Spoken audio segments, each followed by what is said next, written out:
Chapter 258. The most unlucky thing was to wear a new pair of leather shoes and accidentally step on dog poop. What was even more unlucky was to want to wipe the poop clean, but accidentally let it stain your new pants. Fong Yin felt that bumping into the willow tree was like stepping on a pile of poop. Moreover, he thought that his previous action had already gotten rid of that pile of poop. Now it seemed that the poop had already moved to other parts of his body, such as his eyes. To be honest, the willow tree's performance today made him feel a chill in his heart. Using Lan Shanggu's words, he was so fierce to himself.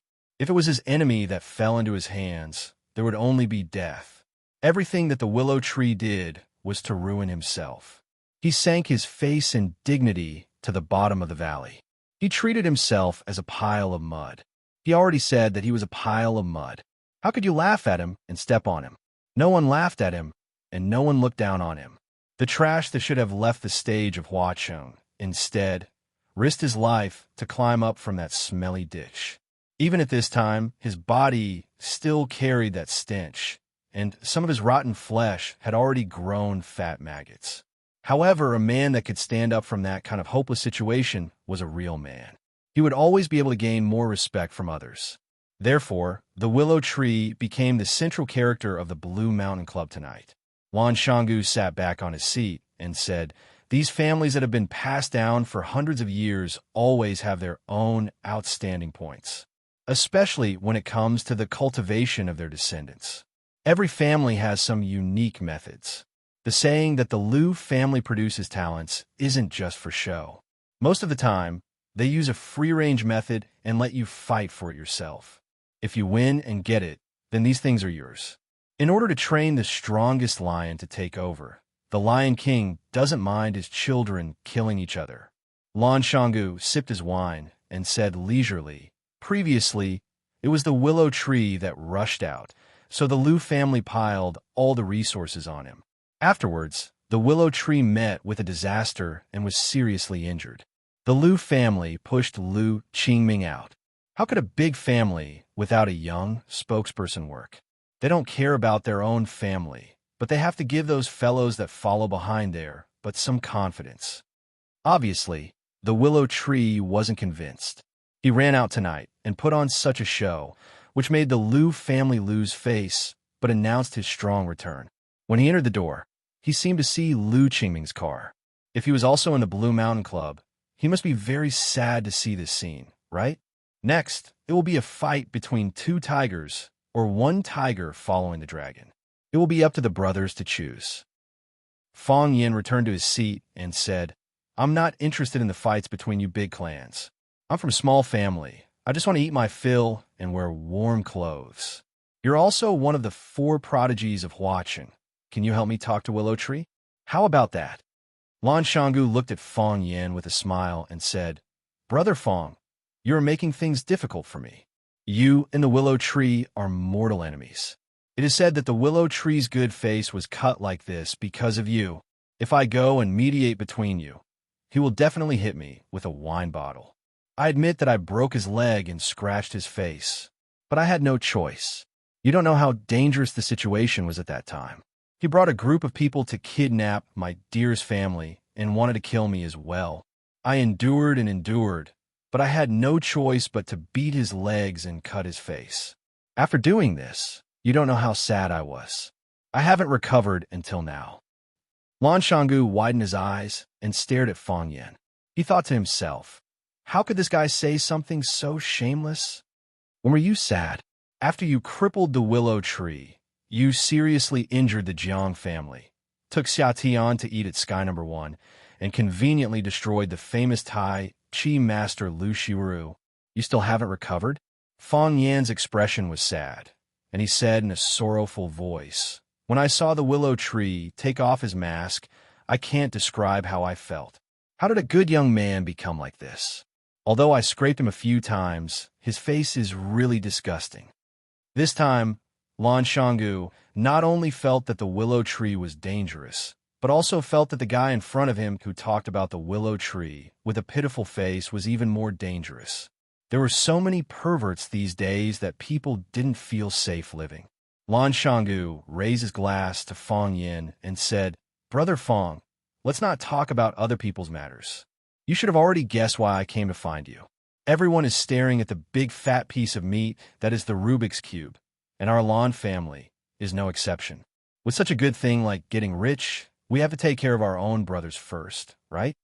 Fong Yin looked at Lan Shanggu thoughtfully and said, I have guessed why you are looking for me, but what I don't understand is why you are looking for me. What does I have to do with the Rubik's Cube technology? I'm just an ordinary teacher at Rosefinch Secondary. Lan Shanggu laughed and said, Brother Fong, it's meaningless to talk like this. Who is in charge of the Rubik's Cube? Miss Lu Chaoga. Lu Chaoga separated from the Jiang family and rebuilt Chaoyan technology with the Rubik's Cube technology. Although I'm not as smart as the others, I'm not that stupid. Chaoyan technology, from the name, you can tell that this is the company of Lu Chaoga and Fong Yin.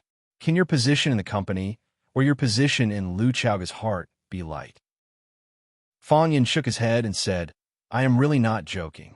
At that time, I did not agree with the name Chaoyan Technology, and I have never asked about the company's matters.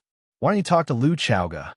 Lan Shanggu sighed and said, In the past, everyone was familiar with each other, but now it is not easy to see her. I have made several appointments, but she did not have time to come out. Fong Yin thought, of course, Lu Chaoga would not run out to meet you at this time. Chaoyan Technology had just been established, and the Underground Research Institute had already been destroyed. Excellent engineers were killed, and she was now very busy. More importantly, in a situation where the enemy was unknown, how would she know who was the good guy and who was the bad guy who wanted to overthrow her? In the face of profit, those people could really do anything. To tell you the truth, in order to be your partner, I have specially asked someone to investigate the relationship between you and Miss Lu Chaoga. In fact, this matter is not very difficult to verify. You only need to go to Rosefinch and ask. Brother Fong is now the spokesperson of Lu Chaoga in Rosefinch, and even the principal of the school values you very much. I think, in addition to Brother Fong's outstanding ability, it is also because of Lu Chaoga's influence behind the scenes, right? That's right. Fong Yin nodded. When Lu Chaoga left, she did put in some good words for me. So Fong Yin, how about helping me out? Lan Shanggu looked at Fong Yin sincerely and said, I know that Lu Chaoga found a very powerful partner in Yanjing, and even the Jiang family does not dare to easily go against them. I know what I am capable of. You guys eat the meat, and I will be satisfied with a sip of the soup. What do you want? Fong Yin asked. Since you intend to commercialize the Rubik's Cube, then you will definitely develop products suitable for civilian use. How about the Lan family sell these products? I have no right to make the decision, Fong Yin said. But I can help you pass on the intention of cooperation to Lu Chaoga and let her decide whether to accept your cooperation. How about it? Lan Shanggu was overjoyed. He raised his glass to Fong Yin again and said, Brother Fong, I cannot thank you enough. I will repay you in the future. You're too kind, Fong Yin said. It's nothing. I'm not doing this for money. Brother Lan and I hit it off. Yes, we hit it off. The two looked at each other and laughed. They drank all the wine and drank it all. Lu Shu drank a lot of alcohol, red wine, beer, and even vodka with high alcohol content. His head was dizzy and his eyes were blurred, but he was really happy. They say that those who survive a disaster are bound to have good fortune. He went from a famous genius in Huaqing to a disabled, useless, and ugly monster. This huge difference almost made him collapse. At the beginning, he almost didn't dare to look in the mirror, because he didn't dare to see how his face was ruined. Now he could calmly face that ugly face that made him want to vomit, and he could even use this face to joke in public. Who knew what kind of painful psychological changes he had gone through during this time? Lu Shu hugged a woman and laughed. I'm not a charming man. Look at my face. If a man like this were to lie on you, wouldn't you have nightmares at night? Lu Shu hugged another woman and said, If the two of us stand together, wouldn't we be the beauty and the beast that people often talk about? I'm quite qualified to play the beast, right? Another person came over to propose a toast. When Lu Shu raised his head and was about to accept the wine cup, the expression on his face suddenly became stiff. The eyes that were still laughing just a moment ago also became vicious and fierce. Very quickly, Lu Shu laughed again. He laughed very happily. His laughter was arrogant and heart-wrenching. He laughed so hard that he couldn't stand straight and couldn't breathe. He laughed so hard that tears flowed out. But the tears were red. He looked at Fang Yin standing in front of him and said, you're here too. You're also proposing a toast to me? You also think I'm very admirable, right? I'm here to express my apology. Fang Yin handed over the glass in his hand and said, I shouldn't have beaten your legs like this. I shouldn't have shaved your face like this. I apologize to you. I hope you won't take it to heart. You're apologizing to me? You're telling me not to take it to heart? Lu Shu laughed and wiped the tears from the corners of his eyes, as if he had heard the funniest joke in the world. You hurt me like this, and you're telling me not to take it to heart? Fang Yin, you're really the most interesting guy in the world. Ha ha. Yes, I'm very regretful. I shouldn't have broken your legs. I shouldn't have shaved your face. I should have killed you directly. Fang Yin handed over the red wine glass in his hand and said, please accept my most sincere apology. Chapter 259. Thud, thud, thud. The person pushing the cart rushed toward Fang Yin. While running, his hands were waving casually in front of him. Originally, it was plain and unremarkable, like a child playing house, and almost no one would pay attention to it. However, when his hands were waving slower and slower, as if each wave was as heavy as 1,000 caddies, and the air produced a hissing sound, Fang Yan's face began to become dignified. Collapsing cloud palm. A palm could collapse the clouds, and a fist could break chi. What was a cloud? What was chi? It was a fluid and elusive substance, which could be seen but not touched.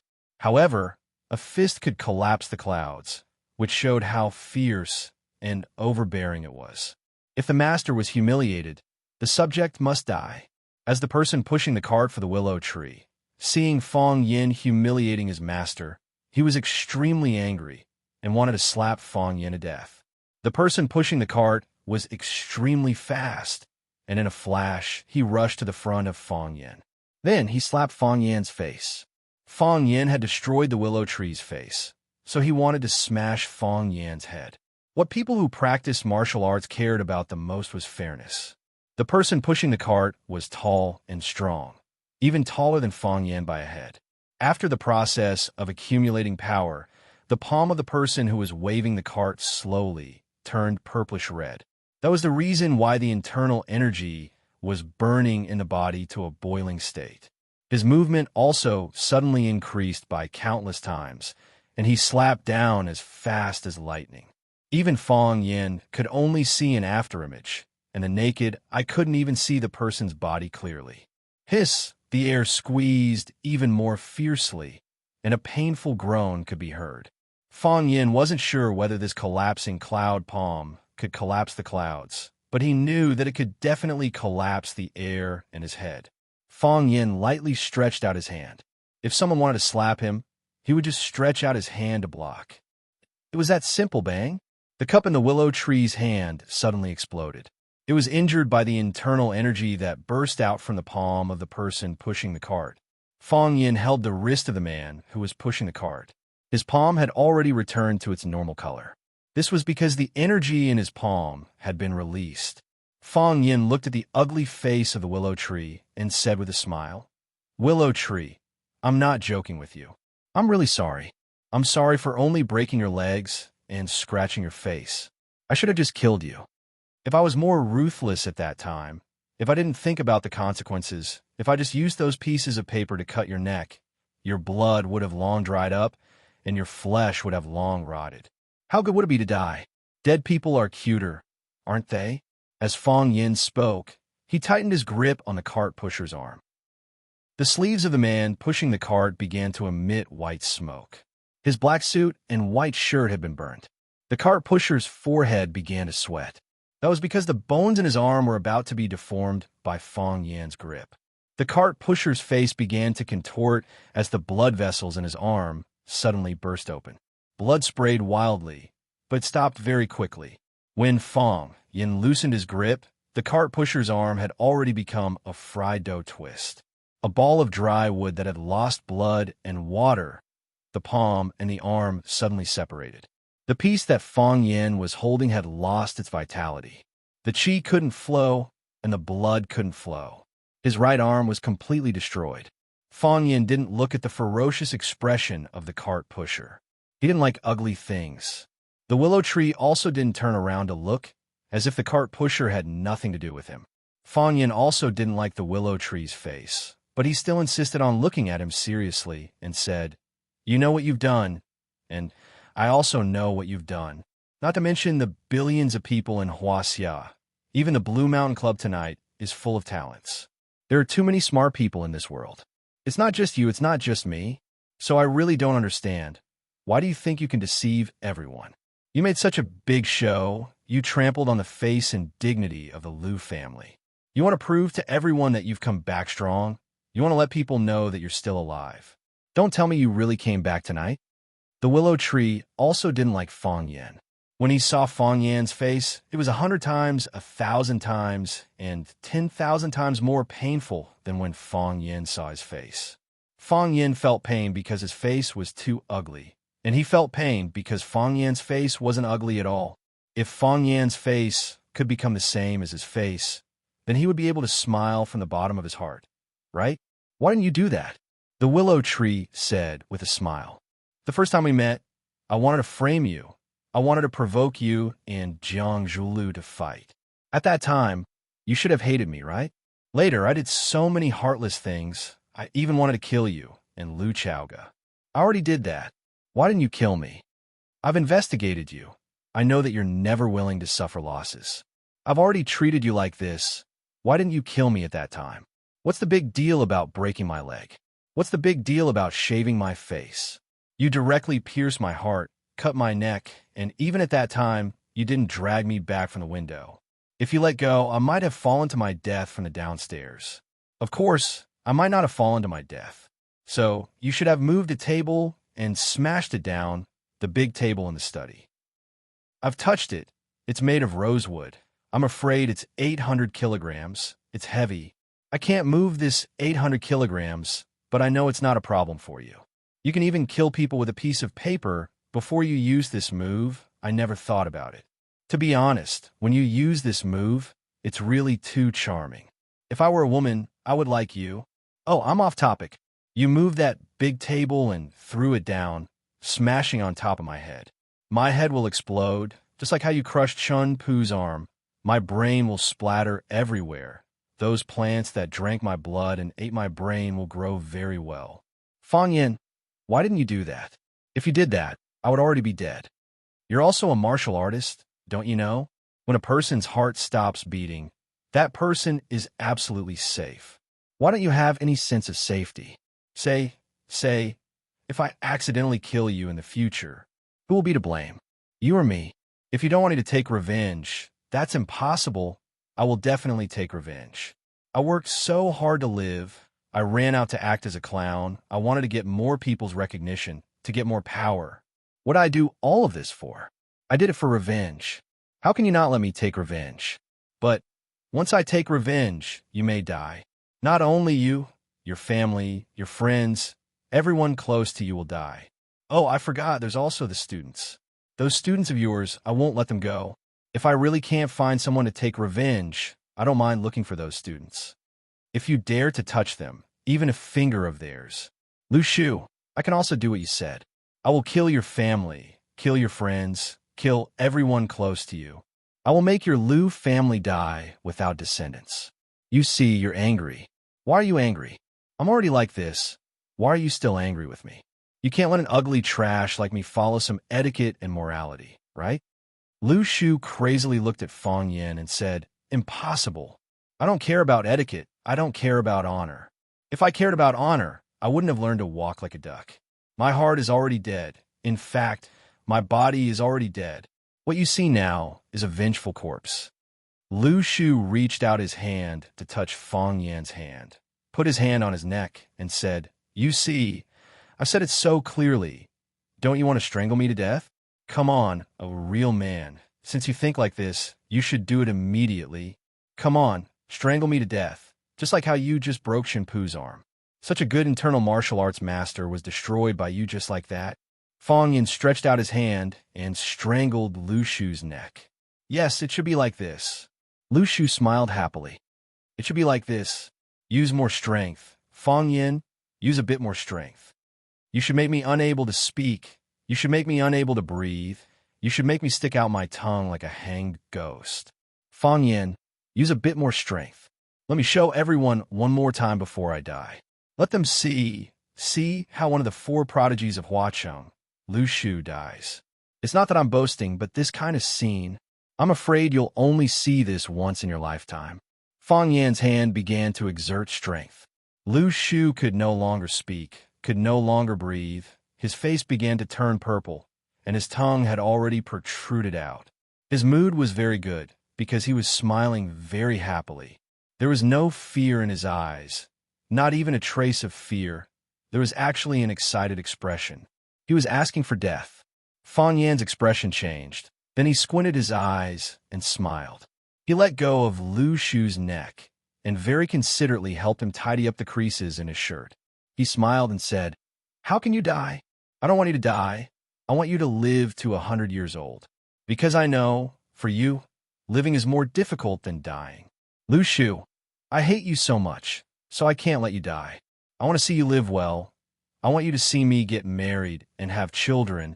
I want to present my happiest life in front of you. What do you think of this?" Coward. Lu Shu's face was full of disappointment. You don't even have the courage to kill. What a pity. I'm a teacher. Which teacher would fight and kill for no reason? Fang Yin said with a smile, completely ignoring Lu Shu's mockery. Teaching and educating people is my duty. Killing is not.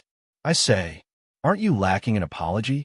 A sudden voice sounded behind Fang Yin. Chapter 260. Fang Yin turned around and saw Lu Qingming standing behind him with a group of people. He stood at the forefront of the crowd and kept a few steps away from the others. It was like the sharpest part of triangle. Fang Yin looked at Lu Qingming and asked with a smile, "What did you just say?" "I said, you owe him an apology. You owe our Lu family an apology." Lu Qingming said seriously. If he could, Lu Qingming didn't want to stand up and say this sentence. He even wished that he didn't appear at the Blue Mountain Club tonight. However, he came and he saw everything that happened in front of him. Therefore, he had to stand up. What was the most important quality of an heir? Ability? Vision? Indomitable character? Or the spirit of never giving up?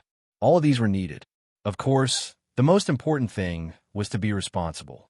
As the future successor of a family, if one pretended not to see when one's family was being bullied by others or acted like a coward, then the successor was obviously not qualified and would be quite disappointing to the family.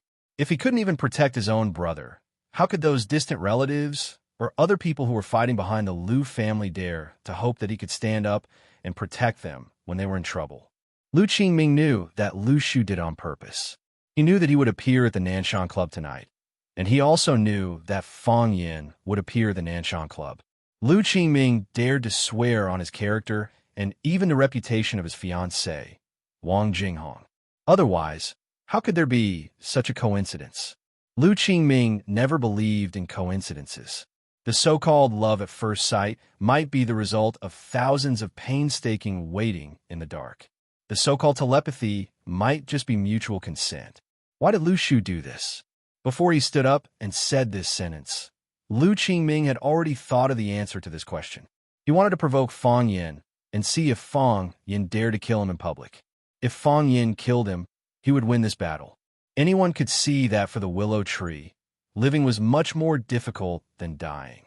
Fang Yin, on the other hand, was different.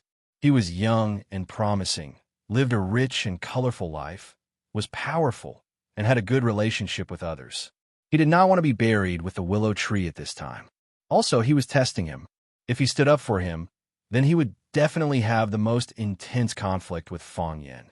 It was even possible that he would be beaten up by Fang Yin. If he was beaten up by Fang Yin, his reputation would be in tatters, wouldn't it? If that really happened, it would be even more uncertain whether the family would continue to nurture him as the heir. There was also another possibility.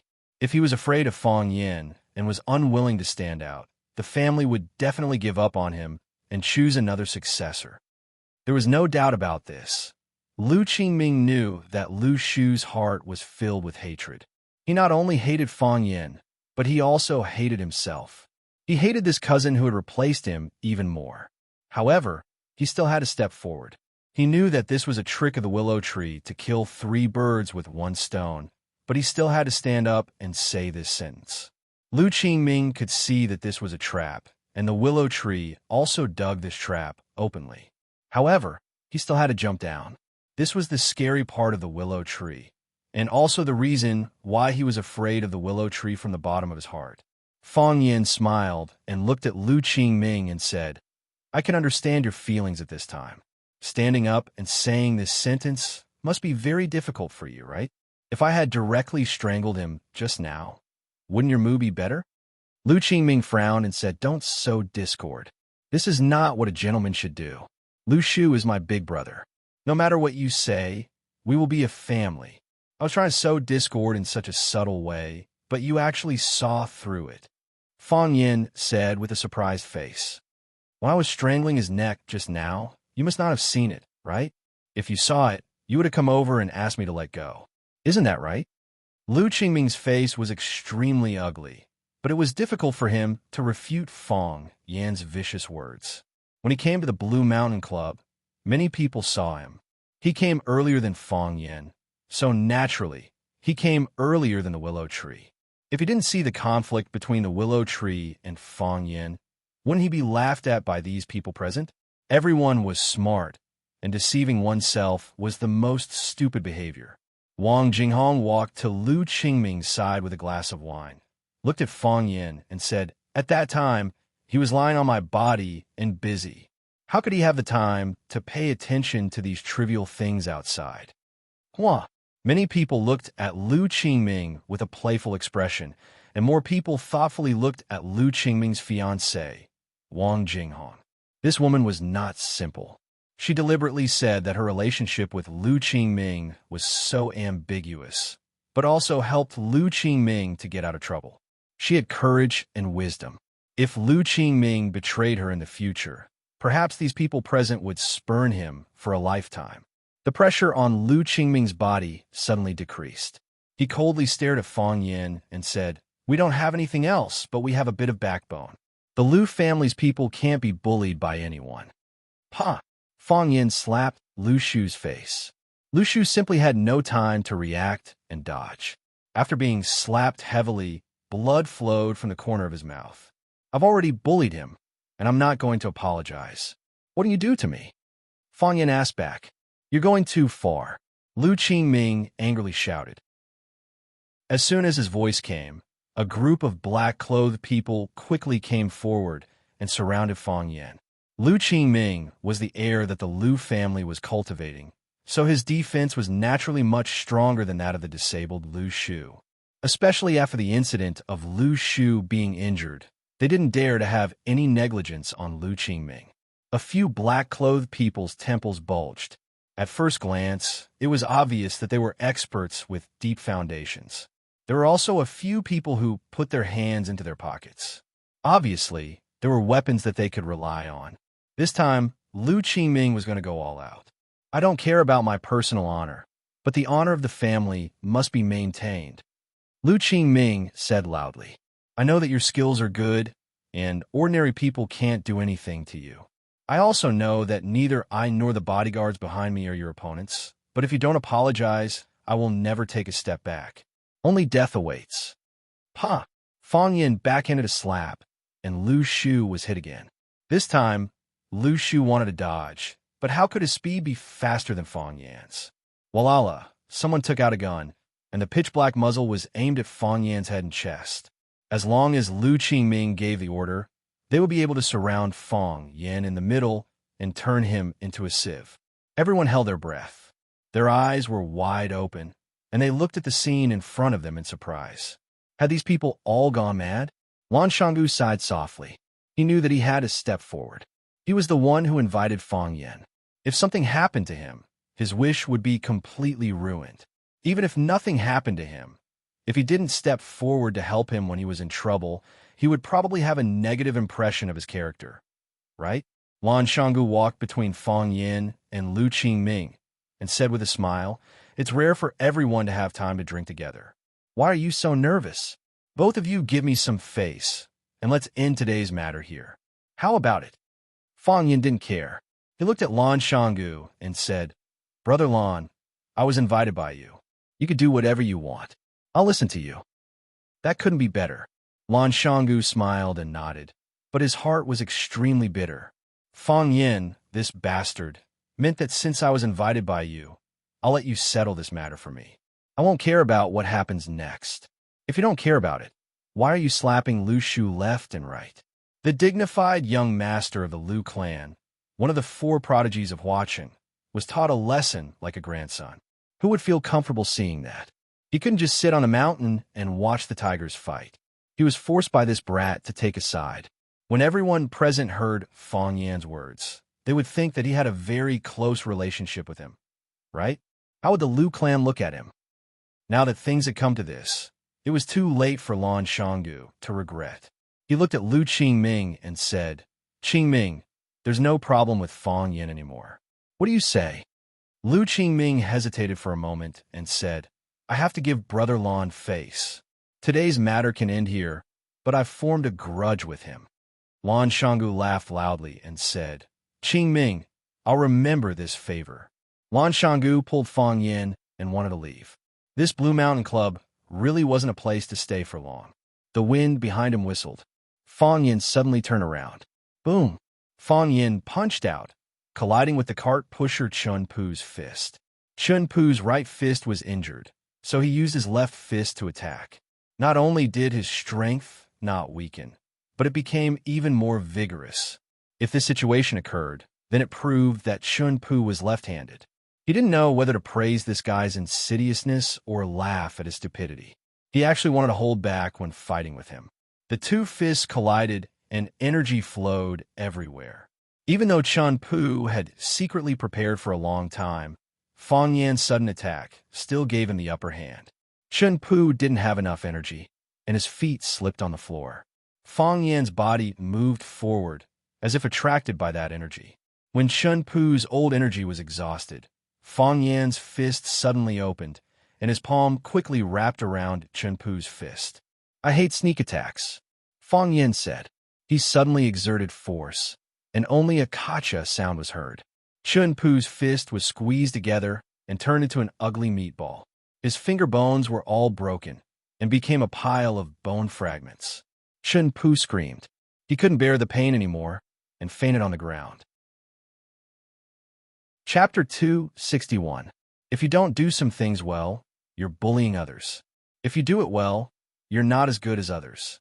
Chun Pu was not satisfied and attacked angrily. But because he wasn't as strong as Fang Yin, his fist was crushed. In other people's eyes, he was not as good as others. If you have the ability, then fight with others. What kind of hero are you if you sneak around? Everyone likes to take shortcuts, but everyone doesn't want others to take shortcuts. However, Fang Yan's combat power was shocking. Many people present were thinking that they must get a ticket to the competition at the peak of the sword. If Fang Yin still lost, how powerful would that sword god from Japan be? Especially some female audience members. Their eyes were full of strange, amorous feelings when they looked at Fang Yin, including those women who went to toast Lu Shu and said he was a hero. Although they felt that Lu Shu's desperate counterattack was very admirable, if they wanted to find a man to sleep with, it would be better to find a handsome young man like Fang Yin. In the end, this was still a world that looked at people's faces. Chun Pu was lying on the ground. His arms were seriously injured, but not a drop of blood flowed out. However, blood flowed from the corner of his mouth. That was because his internal organs were injured when he fought with Fang Yin. Chun Pu, who also worked for the Lu family, was injured. Those bodyguards in black were ready to make a move, but Lu Qingming didn't seem to see this scene. They immediately turned their eyes elsewhere. Fang Yin left with a smile on his face. Lan Shanggu also left. He cupped his fists and apologized to the people around him. Lu Qingming walked to Lu Shu's side and supported his unsteady body. He said with concern, "Big brother, are you okay?" Lu Shu raised his head to look at Lu Qingming and laughed. Big brother, what are you laughing at? Lu Qingming asked. In the past, when I heard people say that our Lu family has a talent, I felt a little guilty. But after seeing Qingming's performance tonight, I know that what they said is true. The onlookers see clearly, while the players are confused. They were the ones who could see things more clearly. I'm really happy to have a younger brother like this. Lu Shu held Lu Qingming's hand and said with a smile, I cheated you once, and you also forced Fang Yin to slap me a few times. We brothers are even this time, right? Lu Qingming said with a serious expression. What does big brother mean? Why would I force Fang Yin to hit you? I just wanted to get justice for you and get back some phase for our Lu family. How could I force him to slap you? Does big brother think that I shouldn't do this? Lu Shu patted Lu Qingming's shoulder and said, just based on these words, you are more suitable to be the successor of our Lu family than me. I admit that I'm shameless. You're shameless. You don't even want to admit it. Lu Qingming coldly snorted and said, You're my big brother. I have nothing to say if you lecture me. But when we are outside, we should save some face for the Lu family. The family must already know about this matter. Big brother, go back and explain it yourself. Take care. Lu Qingming didn't want to deal with Lu Shu. After saying this, he led a group of people outside. Lu Shu laughed again. He pointed at Lu Qingming's back and said, Did you see that? This is my younger brother, the future successor of the Lu family. He did a better job than me. The future of the Lu family is limitless. Lu Shu bent down with difficulty to pick up the wolf mask from the ground and put it back on his face. He carefully climbed onto the wheelchair and personally turned the wheelchair to go outside. His movements were awkward and strenuous. His short and skinny figure sitting on the wheelchair made people feel sad. Give me a grilled fish, 10 mutton skewers, 10 kidney skewers, 2 eggplants, and 2 corn. Give me tender corn. Don't be like old tree roots that can't be bitten. Lan Shanggu was obviously a regular customer of the barbecue stall. He sat down and began to order skillfully. All right, give me a pot of edamame and a pot of boiled peanuts to go with the wine. You definitely don't have Mount Ai here, so bring a box of beer. I want it cold, the colder the better. After the big-breasted and big-ass proprietress happily ran off to place the order, Lan Shanggu looked at Fang Yin and said, What? Do you think the 4 talents of Huaqing shouldn't be sitting on the side of the road, eating barbecue? I think it's a bit weird. Fang Yin said with a smile. Before I came into contact with it, I always felt that rich young masters like you should drive a Lamborghini or Ferrari to race with people, go to the most luxurious nightclubs to pick the most beautiful women, and if anyone dares to fight with you for the girls, you'll use a beer bottle to open their head and smoke cigars with money to light your cigars. Lan Shanggu laughed and pointed at Fang Yin and said, Are you praising us or insulting us? I can guarantee you that if any of our friends in our circle dare to do this, they would be scolded as a country bumpkin. Ha ha, playing with the most beautiful girls at nightclubs, smoking cigars with money to light your cigars. How did you think of that? Lan Shanggu took out a pack of cigarettes from his pocket. It was a pack that cost more than 10 yuan. He handed one to Fang Yin and lit it himself with a lighter. The lighter was also the kind that cost 1 yuan, and the words Huading Real Estate were written on it. After Lan Shanggu took a puff, he said with a pure smile, It's not as particular as you said. It's not that I haven't done things like going to the most luxurious nightclubs to play with the most beautiful women, but I'm sick of it after doing it once. Not sick of it once, not sick of it twice. I'm not used to cigars. They taste too strong. As for using money to light a cigarette, I've never done something like that. Those with little money are reluctant to do it, and those with too much money are disdainful of it. Only those idiots with abnormal brains would do something so stupid that it makes people laugh their heads off. I'm a child from a courtyard. What we often do is steal the Mount Ai home, run to a barbecue stall to eat barbecue, drink Mount Ai while eating barbecue, and brag with our friends. Some say they want to be a general. Others say they want to be the richest man in the world, play rock, paper, scissors, and when we're drunk, curse a little, or even punch a few times. That's what I like to do the most. How should a rich young master live? I don't know about others, but I eat barbecue, fight the landlord, play games, and often take a few children from the courtyard out to be donkeys. We go to places we've never been before. Do you think we're losers? Fong Yin played with the cigarette in his hand, but he didn't light it. He looked at Lan Shanggu and asked, "Who is Xia Tian? She should have a powerful background, right?" "You don't know?" "I don't know." "Then why don't you ask her, but ask me?" Lan Shanggu asked doubtfully. "I'm afraid she will misunderstand and think that I'm friends with her because of her powerful background." "Are you?" "Of course not." Fong Yin was very angry. "I'm willing to be friends with her because she's beautiful and has a good figure." Lan Shanggu laughed, gave a thumbs up to Fong Yin, and said, "From the first time I saw you, I thought you were a very pure man." "So are you," Fong Yin said. "You're already one of the 4 beauties of Huacheng, but you still eat barbecue and play poor games all day. The body of a tall, rich, and handsome man is the soul of a loser." The two looked at each other and laughed. After a few words, their relationship was a little closer. Fong Yin didn't like to speak in a probing way, and it just so happened that Lan Shanggu was also a bold guy. It was better this way, and it would be much easier to get along. The beer was served, but they couldn't drink it. The landlady was indeed an honest person. She moved the coldest box of beer in the freezer over. The beer and the bottle cap were frozen, and they had to wait for a while for them to melt. The landlady laughed and said embarrassedly, "I'll get a few bottles for you." As she said that, she ran to get a few bottles of beer that could be drunk immediately and brought them over. Lan Shanggu used his chopsticks to pick up the beer cap, and it flew out. He handed the beer to Fong Yin and said, "Let's drink to the bottle. It's troublesome to use a glass." Fong Yin didn't have any objections. He wasn't a good drinker, and a dozen bottles of beer couldn't make him drunk. Lan Shanggu opened another bottle for himself, clinked his glass with Fong Yin, and downed it in one gulp. He said, "Because of you, Lu Shu's appearance tonight can only be said to be half a success." He wasn't willing to be abandoned by his family, and he wasn't willing to be replaced by Lu Qingming. That's why he ran out to play the clown. With such a ruckus, people outside looked at him in a different light. Of course, if you hadn't slapped him a few times, the effect would have been even better. It's not impossible to replace Lu Qingming's position again. Fong Yin shook his head and said, "He can't compete with Lu Qingming." "Why do you say so?" "Because he has already lost," Fong Yin said. "He lost to me in a very disgraceful manner." "That's true.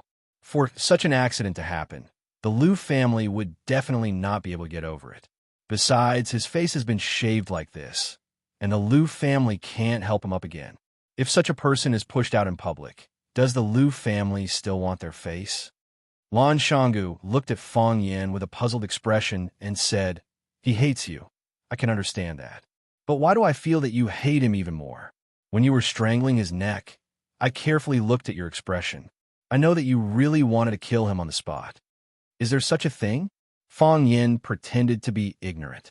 "I never wanted to kill him. If I wanted to kill him, I would have done it before. I'm a teacher. I really can't do this kind of fighting and killing." Lan Shanggu smiled and shook his head and said, "The more you say like this, the more I know that Lu Shu is dead for sure. This isn't the first time he appeared, which means that before tonight, he did something that made you very angry. What is it? Even if you don't say, I think I can find the answer. Anyway, this is your personal guess. It has nothing to do with me," Fong Yin said. "Understood." Lan Shanggu nodded. "If the willow tree had died, I would never have linked this matter to you. Isn't this the effect you wanted? Say something more elegant." Fong Yin didn't want to be entangled with this topic too much. Although Lan Shanggu looked rough, he was a quick-witted person. Fong Yin didn't want to reveal too much in front of him. Their relationship wasn't that close yet. "Do you know Moonlight over the Lotus Pond?" "Yes." Lan Shanggu smiled and nodded. A section of time slowly unfolds, flowing into the moonlight, slightly rippling. This song is very popular. I often go to nightclubs with friends to sing it. Fong Yin looked at him like he was looking at an idiot and said, "I'm talking about Zhu Ziqing's prose."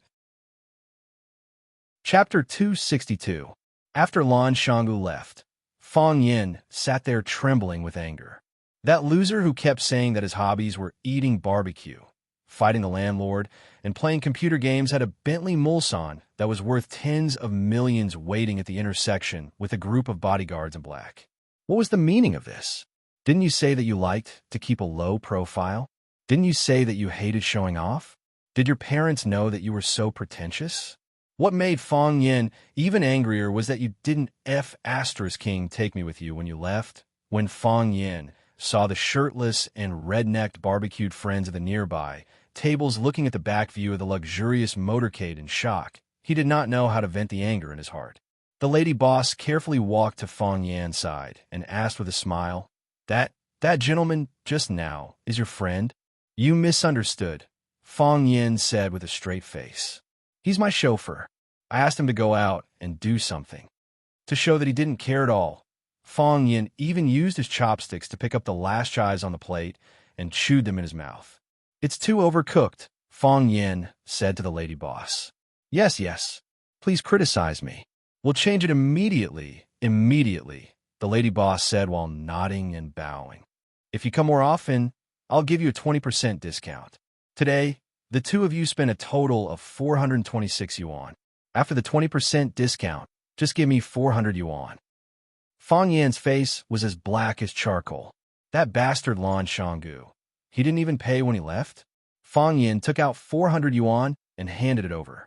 After walking for a long distance, he remembered that 426 yuan with a 20% discount shouldn't be 400 yuan, right? Fong Yan's body trembled a few times. He felt that everything tonight was really not going well. Since he was unhappy, he couldn't let others be too happy. Fong Yan suddenly turned around and shouted, I say, how long are you going to follow me sneakily? Whoosh, the lights were turned on. A fiery red sports car came to a stop beside Fong Yan. The driver was a very beautiful woman. Her face was like the bright moon, and her eyes were like autumn ponds. Her makeup was exquisite, and her hair was slightly curly. She was wearing a black one-shoulder satin gown with sexy red lips. There was a large earring on her right ear, but her left ear was empty. This kind of asymmetrical outfit perfectly set off her little pride and naughtiness. The woman's voice was hoarse and had a strange charm. She looked at Fong Yin and said, Since when did I stalk you? I'm following them in broad daylight. Who would follow others in a Ferrari sports car? Fong Yin looked at the woman. Even the dark night could not hide her beautiful face. He asked, Why did you come to Flower City? I was afraid that you would die, so I came to see you, the woman said. Because I'm not sure if this will be the last time. Are you saying goodbye? Fong Yin asked. I'm really touched by this reason. The woman shook her head at Fong Yin and said, Get in the car. Fong Yin jumped into the passenger seat with the tip of his foot. Before Fong Yin could buckle his seatbelt, the red Ferrari sped away into the distance with a buzzing sound. Seeing this scene, the barbecue stall owner held the 400 yuan in her hand. She thought to herself, if I had known this would happen, I wouldn't have given him such a high discount. These were all rich people. Giving them a discount would be an insult to them. She hoped that he would not take it to heart. Of course, Fong Yin would not take it to heart. He sat in the driver's seat and looked at the beautiful curve of the woman's side profile. He watched as she skillfully drove the car out of the city, out of the suburbs, onto the mountain road, and then along the winding mountain road. Screech! The car stopped in the parking lot halfway up the mountain. The woman opened the door and got out first. Fong Yin also got out of the car behind her. The woman took out 2 bottles of Mao Tai from the car. She threw one to Fong Yin and unscrewed the cap of the other. This is my grandfather's treasure. It is said to be the raw pulp of the first batch of liquor when the Mao Tai liquor factory was just established. The old man was the first defense chief of Tianfu at that time, so he had a lot of stock. Over the years, other than his old comrades who came over, he would grit his teeth and open a bottle. He didn't even look at the others. This time, I sneaked into his study and stole it when he was asleep. As the woman spoke, she had already slapped the cap off the bottle. She raised her head and took a sip. The woman's drinking posture was bold and unrestrained. Her sexy throat moved, and then half a bottle of thick liquor fell into her stomach. It's a pity to drink like this, Fong Yin said. He unscrewed the cap and sniffed the rich aroma. After feeling it carefully, he took a small sip. It was spicy but not choking. It melted in his mouth. Fong Yin thought that he should give this bottle to the old drunkard. If he drank such a good wine, he would probably have to practice drunken boxing in the yard for a long time. Wine is meant to be drunk. It doesn't matter how I drink it. The woman's buttocks sat on the body of the Ferrari, and half of her body leaned forward. Her plump chest was even more prominent, and her beautiful legs were even more dazzling. The heels of her high heels lightly tapped on the stone floor on the ground, looking leisurely and carefree. This was a rose among flowers. This was the king of birds. Yes, she had a name, Phoenix. This is your wine.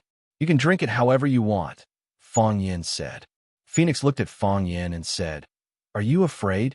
"Not afraid," Fong Yin said. "I'm prepared to die in battle, and I'm also prepared to let my opponent die in battle. Since I'm prepared for these two aspects, it proves that I'm not afraid of death."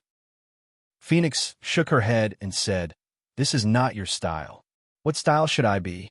Remember the first time we drank wine? You, me, Bailey Liu, and Bai Xiao. I stole 4 bottles of Mao Tai from my father's study. We agreed that each of us would have a bottle. In the end, the 3 of us finished that bottle of Mao Tai. You drank a third and said that you went to the toilet, and then you never came back," Phoenix said with a disdainful look. "The rest of your wine was shared by us." Fong Yin touched his nose in embarrassment and said, "I've explained it countless times. I had a stomachache that day, and at that time, our oldest, Bai Xiao, was only 11 years old. How many 11-year-old children can drink half a kilogram of white wine?" Phoenix was too lazy to argue with Fong Yin on this issue. She said, "You know that Bailey Liu has always wanted to challenge you. He always felt that he should be the number 1 person in the younger generation of the inner Jianghu. He waited from the age of 10 to the age of 17 and finally forced you to agree. In the end, when he excitedly went to your house to fight, you said that you were not feeling well and agreed to fight again in 3 days. Bailey Liu turned around and went back. There was a rumor that you defeated your opponent with 1 move. Since then, Bailey Liu has regarded you as his mortal enemy." Fong Yin touched his nose again and said, "For me, the outcome of the competition is nothing compared to the friendship between friends. Bailey Liu is my friend, so I naturally don't want to fight with him. Whether I win or he loses, it will destroy the relationship between us. As for the rumors outside, I have no idea what happened." "What about Bai Xiao?" Phoenix looked at Fong Yin with a smile and said, "You knew that Bai Xiao liked me, but you deliberately used his name to write a love letter to Yuan Ro. As a result, Yuan Ro beat him half to death. Fong Yin was too lazy to touch his nose. If he touched it any more, the skin on his nose would be rubbed. He sipped the Mao Tai and said, "What do you want to say?" "This is your style," Phoenix said, running away, acting shamelessly, pestering endlessly. "This is Fong Yin. This is what you should do. I don't understand why you are so stupid this time. You are hopelessly stupid." Fong Yin looked at Phoenix and sighed softly. He said, "You also think I can't beat him?" "Everyone thinks so," Phoenix said. "Your Taiji cultivation is not weak, but Xin Yibing has entered the domain of Sword God." Fong Yin looked at Phoenix and said with a wry smile, "The first time we drank was because I lost to Yuan Ro in a competition. I was beaten up by her. In order to comfort me, you agreed to drink with me. We agreed to drink 1 bottle each, but when I drank a third of the bottle, I began to vomit blood. The blood spat into the wine glass and quickly dyed the wine in the glass red. I was afraid that you would laugh at me, so I drank the blood wine in the glass and said that I was going to the toilet to escape. I didn't dare to drink it. I was afraid that the more I drank, the more blood I would vomit. I couldn't finish the last bottle because I would vomit half a glass of blood with every glass of wine. I didn't want to challenge Bailey Liu because, in my opinion, the Bailey family is crazy. If I beat him the first time, I would soon receive his second challenge. If I beat him the second time, I would immediately receive his third challenge. I didn't want to lose, so I simply didn't want to compete. Because after one competition, I would have to accept their countless challenges. That was really annoying. As for Bai Xiao, I think he and Yuan Ro are a good match. One is gentle and elegant, smiles at anyone he sees, and looks so good when he smiles. The other is brutal and violent, and everyone wants to beat him up. I think they are a match made in heaven. I was afraid that they would miss this good fate, so I wrote a love letter to you and Ro in the name of Baishio. You know, among us, my writing is the best. When Fatty and the others ask me to write love letters, they should at least bring me 2 bottles of good wine or give me a few bags of good medicinal herbs. I wrote love letters to Baishio, but I didn't accept anything from him. I was even generous and didn't let him know. Fong Yin looked up at the sky and said, "Escape, shameless, unreasonable. I always do things like this, but not this time. I don't want to escape. I don't want to be shameless. I don't want to be unreasonable. I want to do something seriously. I want to defeat Qin Yibing with what I have learned over the years." Chapter 263. There was a bright moon in the sky, and there was also a bright moon on the ground. The bright moon in the sky was in the sky, and the bright moon on the ground was beside him. The bright moon in the sky was like a beautiful woman, and the beautiful woman on the ground was like a bright moon. Fong Yin was a little drunk, so he couldn't tell whether the bright moon in the sky was brighter or the bright moon on the ground was more beautiful. Many times, Fong Yin would have a sense of powerlessness. Why were the women around him so beautiful? Not only were they beautiful, but they were also extremely smart. If he married such a woman, who would be the head of the family in the future? Of course, if anyone said that they would scratch their faces, Fong Yin would be a million times unwilling. It was a great pleasure to look at such a beautiful woman. Therefore, Fong Yin felt very happy now. There was a bright moon, good wine, a sports car, and a beautiful woman with long legs and breasts. The mountains were towering, and the cool wind was surging. If that woman suddenly got drunk or turned into a beast, should he fight back? This was really a difficult choice. Fong Yin suddenly thought of Lu Qingming. When he stood up to help his treacherous brother, he must have experienced a very difficult choice, right? It's not easy for everyone to live.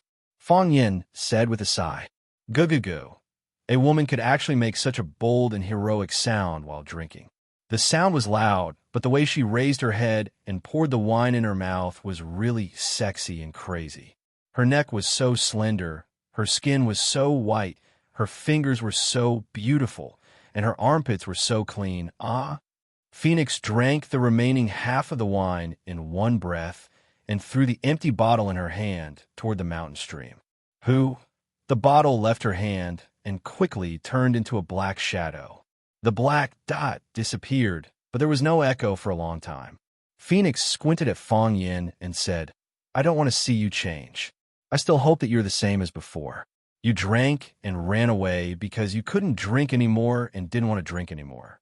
You refused Bailey Lu's challenge because you were afraid of losing face. You used Baishio's name to write a love letter to Yiro because you also like me." Fong Yan's jaw dropped as he stared at the phoenix in a daze. "Don't look so surprised. Even a fool can see through your childish behavior." Phoenix sneered. "On my birthday, you let Fong Yingying put laxatives in other people's cakes. In order to make them take the bait, you forced Fong Yingying to eat first. In the end, Fong Yingying and the boys had diarrhea for the whole day. You dragged me to the Great Wall and set off fireworks for half a night. The day before Valentine's Day, you dragged Baishio and Bailey Lu to your house to drink, saying that whoever won would get the chance to ask me. Baishio and Bailey Lu were very happy because they could drink better than you. Later, the old drunkard accidentally smelled alcohol and dragged Baishio and Bailey Lu to drink until the next morning. On Valentine's Day, they vomited all their bile. You picked a bunch of wildflowers from my yard and gave them to me. Then you dragged me to the river and sat foolishly for the whole morning. While I was asleep, you wanted to secretly kiss me." Fong Yin trembled with anger. He angrily accused her of inaccurate statements and said, "You were asleep. How did you know I wanted to secretly kiss you?" "Because I was pretending to be asleep," Phoenix said matter-of-factly. "Don't you know that girls like to pretend to be asleep?" "Impossible." Fong Yin shook his head. "I clearly checked your pulse. Your breathing and pulse were exactly the same as when you were asleep." "Idiot." Phoenix shook her head helplessly. "Sometimes you're smart, but sometimes you're just plain stupid. For people like us, how hard is it to disguise our breathing and pulse?" I can find 100 ways to do it, okay? Locking one's chi, closing one's consciousness, returning to one. Fang Yin trembled even more and scolded. You idiot woman, you even cheat in this kind of thing. You're busy scheming against others all day long. What other words of yours are true? I don't want you to die. Phoenix looked at Fang Yin and said resolutely, this sentence is true. Bailey Liu hates you, but he doesn't want you to die. So he came.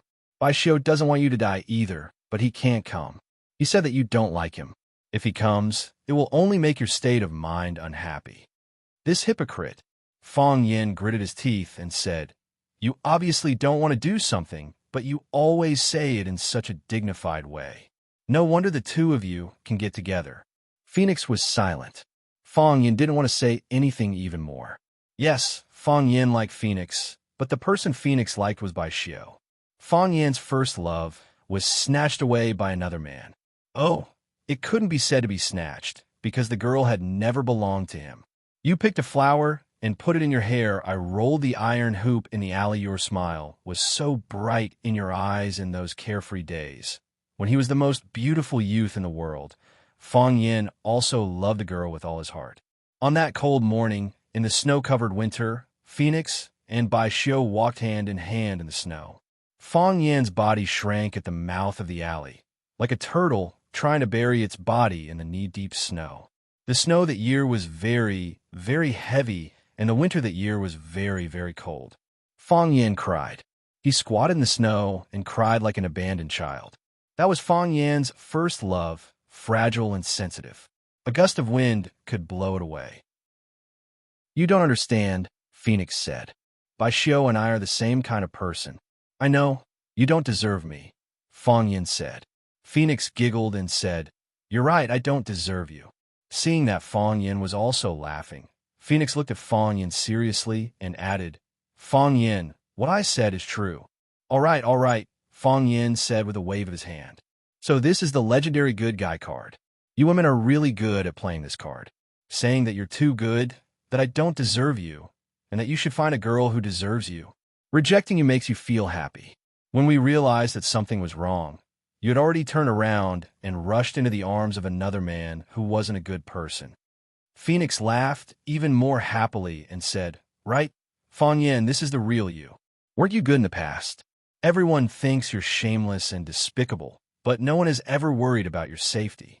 Bailey Liu once told me that the three of us have grass growing on our graves.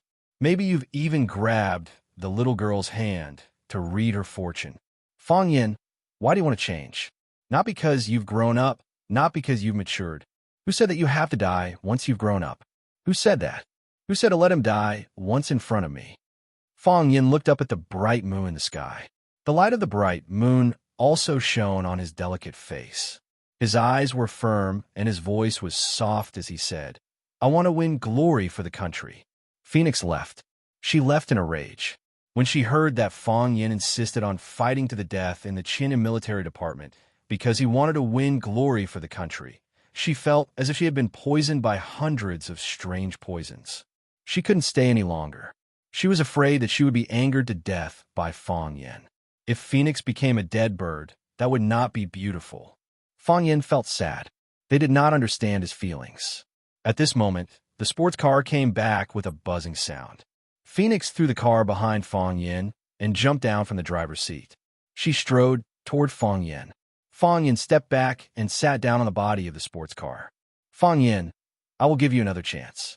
You confessed to me once. If I'm moved by what you say, maybe I'll consider giving you a surprise. On this mountainside, no matter what we do, no one will see us, right? Phoenix's body was lying on top of Fang Yin's body.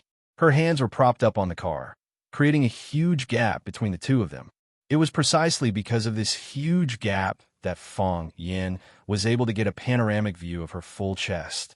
This woman has quite the body. Fang Yin thought to himself, if you marry me, you might soon become a widow and inherit all my assets. Fang Yin said. He felt that his words were very convincing. If Phoenix were to become a widow and inherit all his assets, wouldn't she be able to find as many handsome men as Bai Xiu in the future? Bang! Phoenix's fist struck Fang Yin's stomach. By the time Fong Yan's body had curled up like a prawn, she had already started up the car and ran away. Wait, she drove the car away. Fong Yan opened his mouth to shout out. However, all he could see was the Ferrari's swallow-tailed and sexy little buttocks. She actually drove the car away? They were in the middle of this barren mountain. How was he supposed to descend the mountain? How was he supposed to return to the city after descending the mountain? How was he supposed to return home after returning to the city? Fong Yin stood at the edge of the cliff and watched as Phoenix drove the sports car through the mountainside like a yellow bolt of lightning. He could not stop himself from grinning. As expected of the woman I once liked. She is so heartless. Fong Yin picked up the half-empty bottle of Mao Tai on the ground and sang as he made his way to the foot of the mountain. The golden shield, forged by hot blood, reveals itself in times of danger, reveals itself. For the smile of the mother, for the harvest of the earth. Regardless of what others thought, tomorrow at this time, he would fight against the Thousand Leaves army at the summit of Solitary Sword Peak. For the smile of the mother, for the harvest of the earth. Fong Yin howled like a wolf. Chapter 264. I think Junior Martial Uncle looks good in this white robe. He looks especially spirited. At first glance, he looks like Prince Charming. Our eternal Prince Charming, Lu Dahua, also said that if a man wants to be handsome, he must wear white. Fong Ying said, holding a robe in his hand. I think it's better to wear black. Black makes Junior Martial Uncle look capable, serious, and cold. If Junior Martial Uncle can't beat the old monster of the Chiba army, wearing this will make it easier for him to slip away. Think about it. The whole mountain is dark. If Junior Martial Uncle wears this and hides in the woods behind the rocks, where can he find the Chiba army? Pa! Fong Ying reached out to slap Fong Haoen's head, but he didn't expect Fong Haoen to be on guard against this move. As soon as Fong Ying's palm reached out, it was slapped by Fong Haoen. Fong Ying was furious. Although the back of his hand hurt, he pointed at Fong Haoen and scolded, Fong Haoen, you idiot. How can you boost their morale and diminish Junior Martial Uncle's prestige? Now that the war is coming, what do you mean by saying that Junior Martial Uncle can't beat the Chiba army? I didn't say that Junior Martial Uncle can't beat the Chiba army, Fong Haoen explained. I mean, if Junior Martial Uncle can't beat the Chiba army. Yes, that's what you said. You don't trust Junior Martial Uncle. There's no if. Junior Martial Uncle can definitely beat the Chiba army. Fong Ying shouted angrily. If Junior Martial Uncle can't beat the Chiba army, we have to go back to Yanjing. Others will look down on us and laugh at us. If Missy gets angry, she might beat us up every day. You wish, Fong Haoen said. Do you think anyone can make Missy make a move? You pa. Fong Ying was hit on the head. Fong Haoen wanted to turn around and run, but he was still slapped on the head. Fong Yin had just finished bathing. He walked out in a white shirt and said, Aren't you too annoying? I soaked in the bathtub and wanted to be quiet for a while, but I heard you two idiots buzzing nonstop like two flies. My ears couldn't be quiet.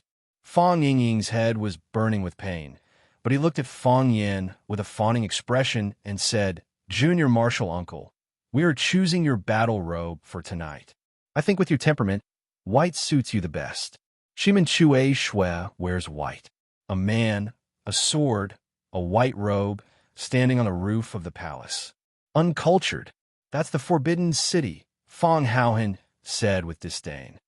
That's also the roof, Fong Ying said. Junior Martial Uncle likes Shimin Chue Shui the most, so I think you should wear a white robe. Who said I like Shimin Chue Shui the most? I like Chu Liuxiang the most, Fong Yin said with annoyance. Why? Fong Ying couldn't understand Junior Martial Uncle's hobbies. The name Shimin Chue Shui was so cool that it made people shiver. Other people relied on their looks to pick up girls, but you just needed to hand over your name card and the girl would go back with you. Chu Liuxiang has a lot of wives, Fong Yin said. Which one do you think looks better on me? White. Black. Fong Ying and Fong Haoen's opinions were still very different. One was black and the other was white. I look good in any one, Fong Yin said. He took the white robe from Fong Yingying's hands and put it on himself. Then he took the black robe from Fong Haoen's hands and draped it over his body. The white robe was the inside, and the black robe was the outside. Here were the feelings of the two people on him. Seeing Fong Yingying and Fong Haoen's serious expressions and sad eyes, he knew they were touched by his actions. Fong Yin patted Fong Yingying's shoulder and Fong Haoen's head. He smiled and said, "It's okay. The weather is cold. We're more clothes to keep warm. If Qinya Bing froze to death on the peak of One Sword Peak, wouldn't I have gotten a great bargain?" Fong Yingying's face was full of regret.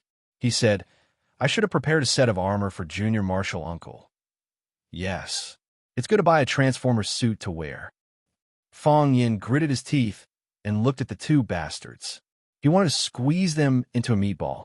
Did they think he was afraid of death by wearing an extra piece of clothing? Fong Yingying stood at the school gate and waved for a long time before a taxi slowly stopped beside them. "Where to?"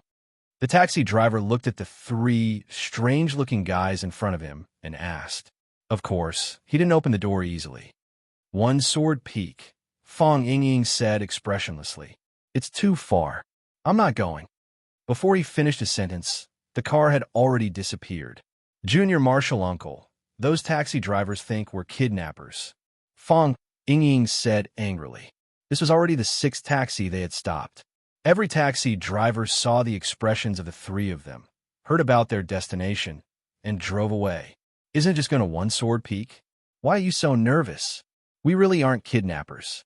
"Are there kidnappers who are dressed so formally?" Fong Yin felt extremely sad. He was going to win glory for his country. He was an iron-blooded man who was going to fight to the death with the Japanese sword god. Why couldn't he even hail a taxi? Is this how you treat your national heroes?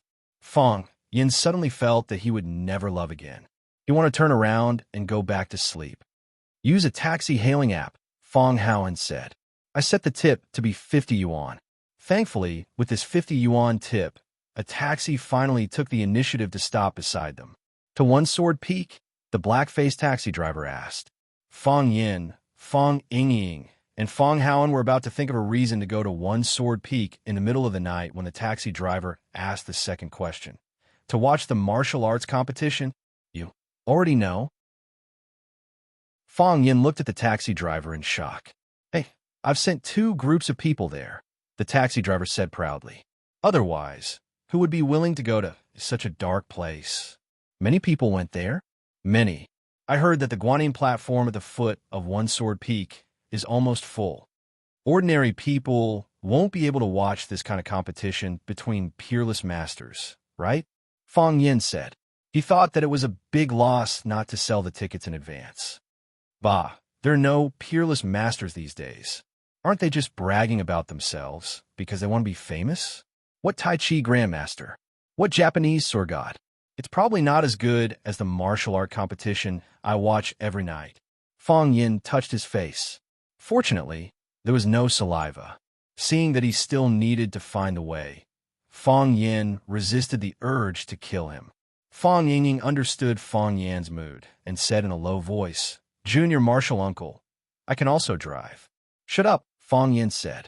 The taxi driver drove to the Guanyin platform and refused to leave. He said, "It's 160 yuan in total. Plus the 50 yuan you said, it's 210 yuan in total. Brother, do you need a receipt?" Fong Yin looked at the dense crowd at the Guanyin platform and said, "Master, can we go up? We're only halfway up the mountain." "Oh, brother, it's not that I don't want to go. But look at the traffic ahead. I can't go even if I want to," the taxi driver complained. Fong Yingying paid the driver. They got out of the car and walked toward the top of Mount East Sword. Melon seeds, peanuts, beer, binoculars. Hey, there are people who come here to do business. These merchants were really all-pervasive. Mount East Sword was an undeveloped mountain range. It used to be the base camp of the racing gang. Today, the mountain road was full of cars. The racing gang didn't have a chance to show off. But when they parked their gorgeous sports cars at the Guanyin platform, they received more exclamations and envy than if they won the racing championship 100 times. The higher they went, the more rugged the mountain road became. In the end, there was no way to go. This was also the reason why most people stayed at the Guanyin platform. It was very dangerous to climb the mountain in the middle of the night. If they accidentally rolled down, they might even lose their lives. Of course, such steepness was not an obstacle for Fang Yin, Fang Yingying, and Fang Haoan. They ran as fast as they could to the top of the mountain. Looking at the moon in the sky, their minds wandered.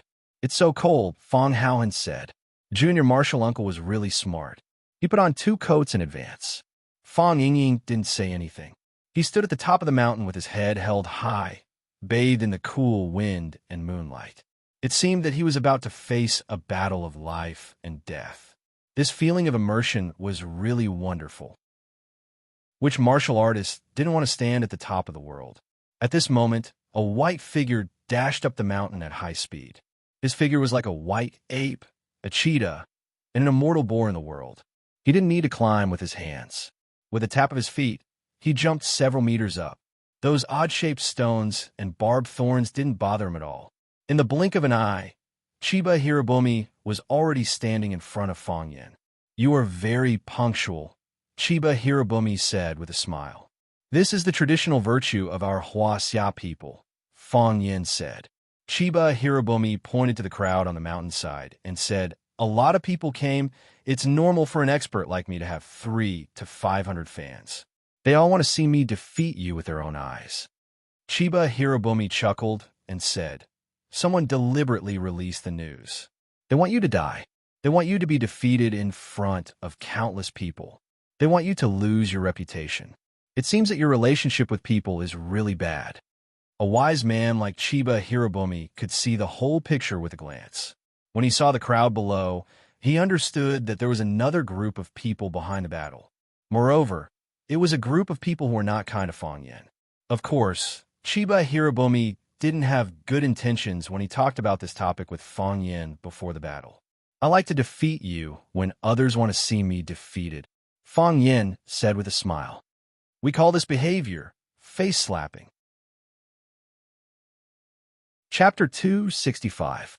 When Fang Yin was very young, there was a question that he could not understand. Why did Shimin Shui Shue and Yi Gucheng have to fight on the summit of the Forbidden City? Why did the East Heretic, the West Poison, the South Emperor, and the North Beggar's supernatural powers have to be discussed on Mount Hua? Why did they have to choose such a high place to spar? If it wasn't someone else's roof, then it was on a famous mountain. Plains wouldn't do. Not a lake. The sea won't do. The canyon wouldn't do. Why did he have to choose a high place? Later, when Fang Yan's Taiji heart was first formed, he gradually found the answer to this question. When experts exchanged blows, it was only natural that they would do so on high ground. If you're not at the top of Mount Hua, how will others know that you are an expert? If you climb to the top of Mount Everest to fight, then you would be a peerless master. If you went to outer space to fight with people, you would be a transformer. Besides, such a name sounded impressive, didn't it? If Shimin Shui Shue and Yi Gucheng went to Zhangjiago to have a sword duel, others would say that it was a duel at Zhangjiago. Would Shimin Shui Shue and Yi Gucheng still have the face to go out and meet people in the future?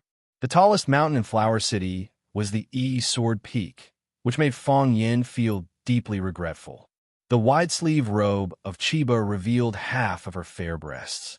His robe was actually empty, and his skin was so white, even whiter than a woman's. This filled Fang Yan's heart with anticipation. If the Qinya soldier froze to death on the top of the mountain, then he would win without a fight. Fang Yan's shirt was white on the inside and black on the outside. His long robe reached the top of his shoes. The circular cloth shoes were the ones he had worn when he ran away. These are the 1,000-layer soles that his mother had stitched for him. Not only was it sturdy and durable, but it also had emotional support. Upon hearing Fang Yan's wish to reverse the situation and slap his face, Chiba of the army didn't smile at him. Instead, he seriously said, "You Huaxia people have an old saying, don't bully the young for being poor. In terms of age, I'm much older than you." Fang Yin sneered and said, "I thought you didn't know. What kind of hero are you to challenge me at such an old age? Why don't you challenge the king of gossip, Kai Zhonghong? Why don't you challenge the martial arts fanatic Ho Jindong? Why don't you challenge householder Weed?" The people that Fong Yin called out were all people that he didn't like or wanted to defeat. If the Chiba military department had issued a challenge to them in advance, then Fong Yin could have saved a lot of time and energy. In the darkness of One Sword Peak, the roars of several men could be heard. Yellow hair brat, you yellow hair brat. If this Japanese kid can't kill you, I'll definitely tear you into pieces. I'm going to die of anger. I'm really going to die of anger. Don't stop me. Let me fight the **starred who has no sense of propriety. I'll let him know the power of our 8-trigram school. I'm Blue Cloud, the useless disciple of householder weed. Fong Yin, if you don't die today, I'll definitely challenge you tomorrow. The most awkward thing happened. You thought that you were talking behind someone's back to attract enemies, but you didn't expect that the person you were attacking and slandering was standing behind you and watching coldly, of course, after hearing Fong Yan's words. Their gazes were no longer cold, and they could no longer watch from the sidelines. All of them shouted and cursed, wanting to rush forward and kill Fong Yin before the Chiba military department did. Fong Yingying and Fong Haohan looked at each other. Fong Yingying's face was pale as he said, "How many people did Junior Martial Uncle offend with just one sentence? I don't know about the others, but the 8-trigram school's householder weed and that martial arts fanatic Ho Jindong will definitely fight to the death with our family. Junior Martial Uncle is Junior Martial Uncle. It's amazing how much hatred he can garner. If Junior Martial Uncle wins today, we'll stay away from him tomorrow." Fong Yingying exhorted. If Junior Martial Uncle lost or died, then everything would be over. People in the martial arts world would also pay attention to a person's death. No matter how much they hated Junior Martial Uncle in the past, they would not take revenge on his family after he passed away. However, if Junior Martial Uncle won today, those people would take revenge on him crazily. Junior Martial Uncle was a despicable person with high martial arts skills, so he was naturally not afraid of them. These two little followers couldn't bear such a blow of anger. I've already thought about it. If Junior Martial Uncle wins today, we'll buy tickets to go back to Yinjing tomorrow. Fong Hao nodded and agreed with Fong Yingying's words. He felt that this was the first time his big brother had spoken so reasonably. Fong Yin was very angry. He pointed at the crowd in the darkness and scolded, "Are you done? I'm recommending our Huasia's elite martial artists to the Japanese sword god. The reason why I mention your names is because I admire you. Why don't I let him challenge Fong Yingying and Fong Haohan? Because it's not necessary." Fong Yingying and Fong Haohan wanted to buy tickets to go back to Yinjing now. "Yellow hair boy, wait to die. Grandpa doesn't need your admiration. If you lose, we'll naturally challenge that old guy. Master's name is not something you can call out."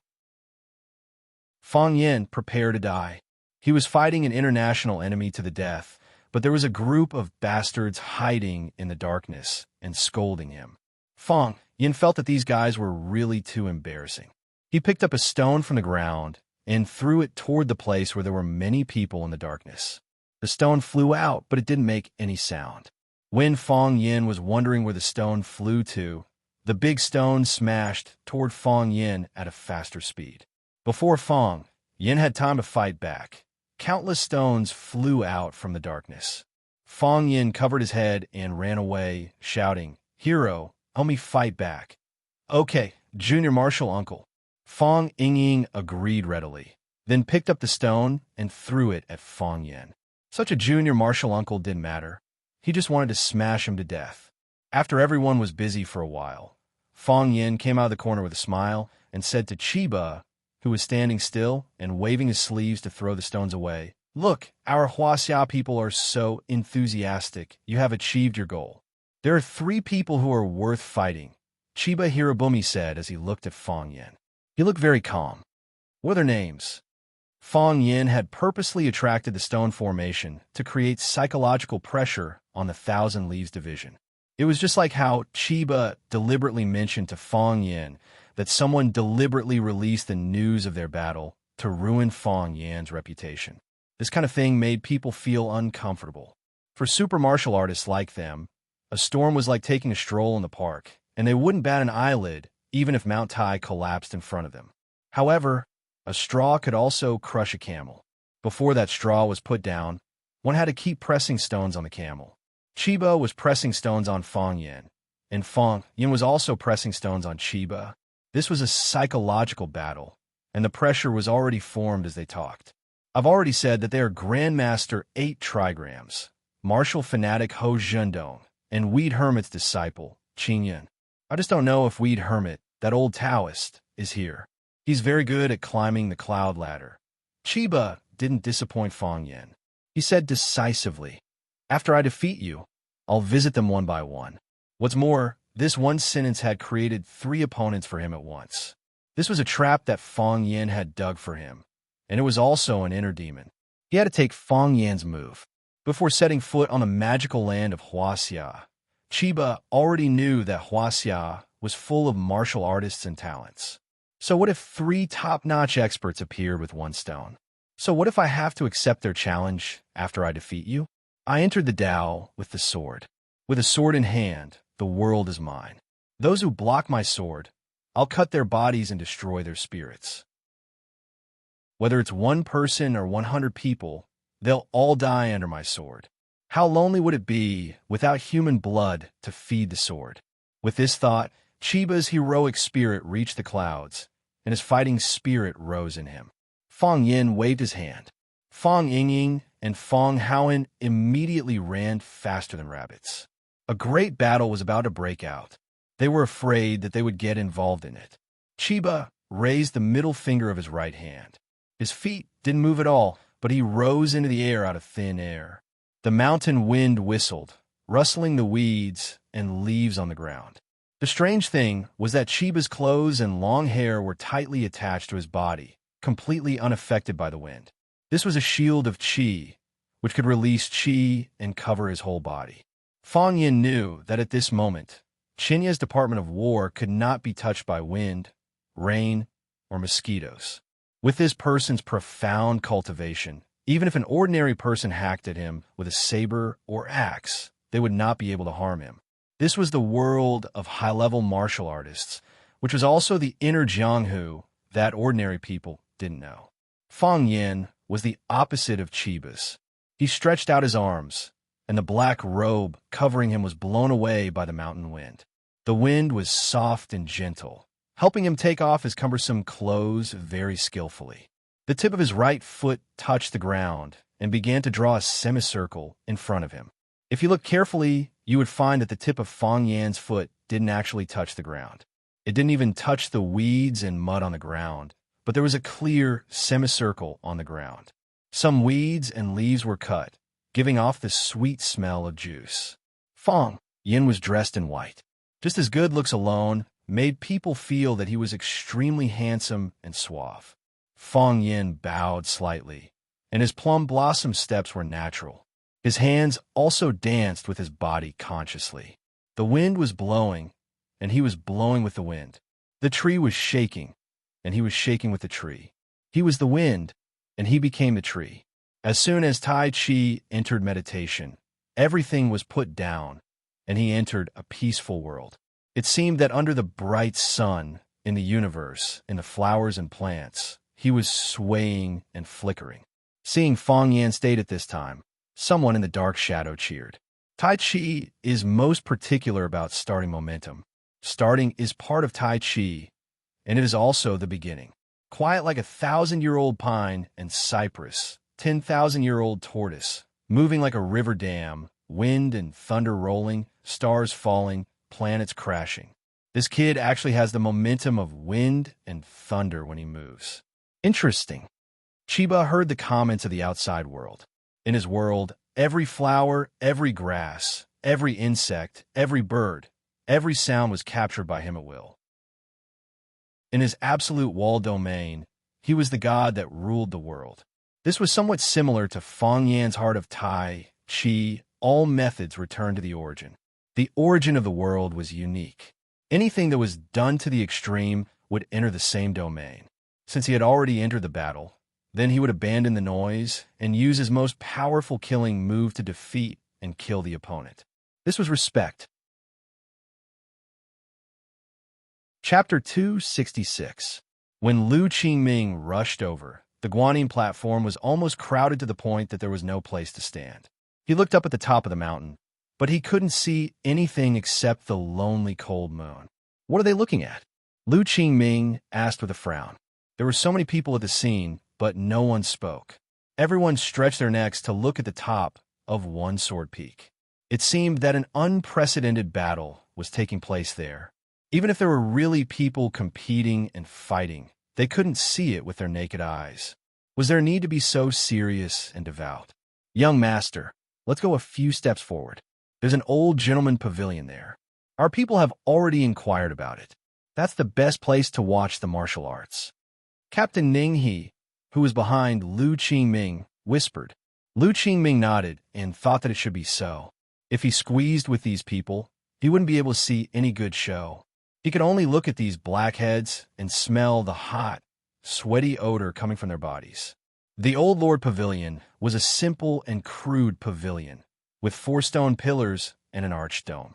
There were no tables or chairs, and it was even difficult to shelter from the rain and wind. It was said that when Taishang Laojun climbed the mountain, he rested here, and later generations built a pavilion at the place where Laojun rested. Wasn't Taishang Laojun an immortal? With a wave of his sleeves, he could go beyond the 9 heavens. Why did he have to rest halfway up the mountain after climbing One Sword Peak?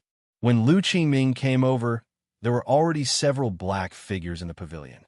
What was even more surprising was that they had prepared their own wooden tables, chairs, fruits, and wine for themselves.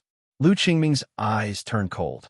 When he was about to ask Ning He who those black shadows were, someone took the initiative to greet him. Qingming, come here quickly. It's really boring to drink alone. You came at the right time. Jiang Zhulu. This was the voice of Jiang Zhulu, who rarely appeared outside recently. Lu Qingming didn't like to deal with Jiang Zhulu because he felt that the father and son, one was silent and treacherous, and the other was gentle and cunning. Neither of them were good people. Of course, how could there be good people in their circle? Since others had invited him, it would be extremely impolite to refuse. After all, they were all familiar with each other, so it was still polite to drink a glass of wine together. Moreover, if it weren't for the fact that he had been performing quite well recently and had an obvious upward trend in the Lu family, the proud and arrogant Jiang Zhulu wouldn't have taken the initiative to invite him over for a drink. Lu Qingming strode towards the old lord's pavilion. When he got closer, he discovered that Jiang Zhulu was holding a small telescope in his hand and was peering at the top of the mountain. Lu Qingming thought, in this kind of dark night, separated by such a long distance, no wonder when I saw them. I was just a black shadow, but he was able to recognize me at a glance. It turned out that he had the help of binoculars. She also thought that if he kept looking at her with binoculars, then wouldn't he be able to see the changes in her expression when she heard his voice? Feeling a little unhappy, he secretly decided that he would work hard to improve his self-cultivation in the future and strive to be able to keep a straight face no matter what happened. Jiang Zhulu put down the binoculars in his hand and smilingly said, "Come, Qingming, let us brothers have a drink.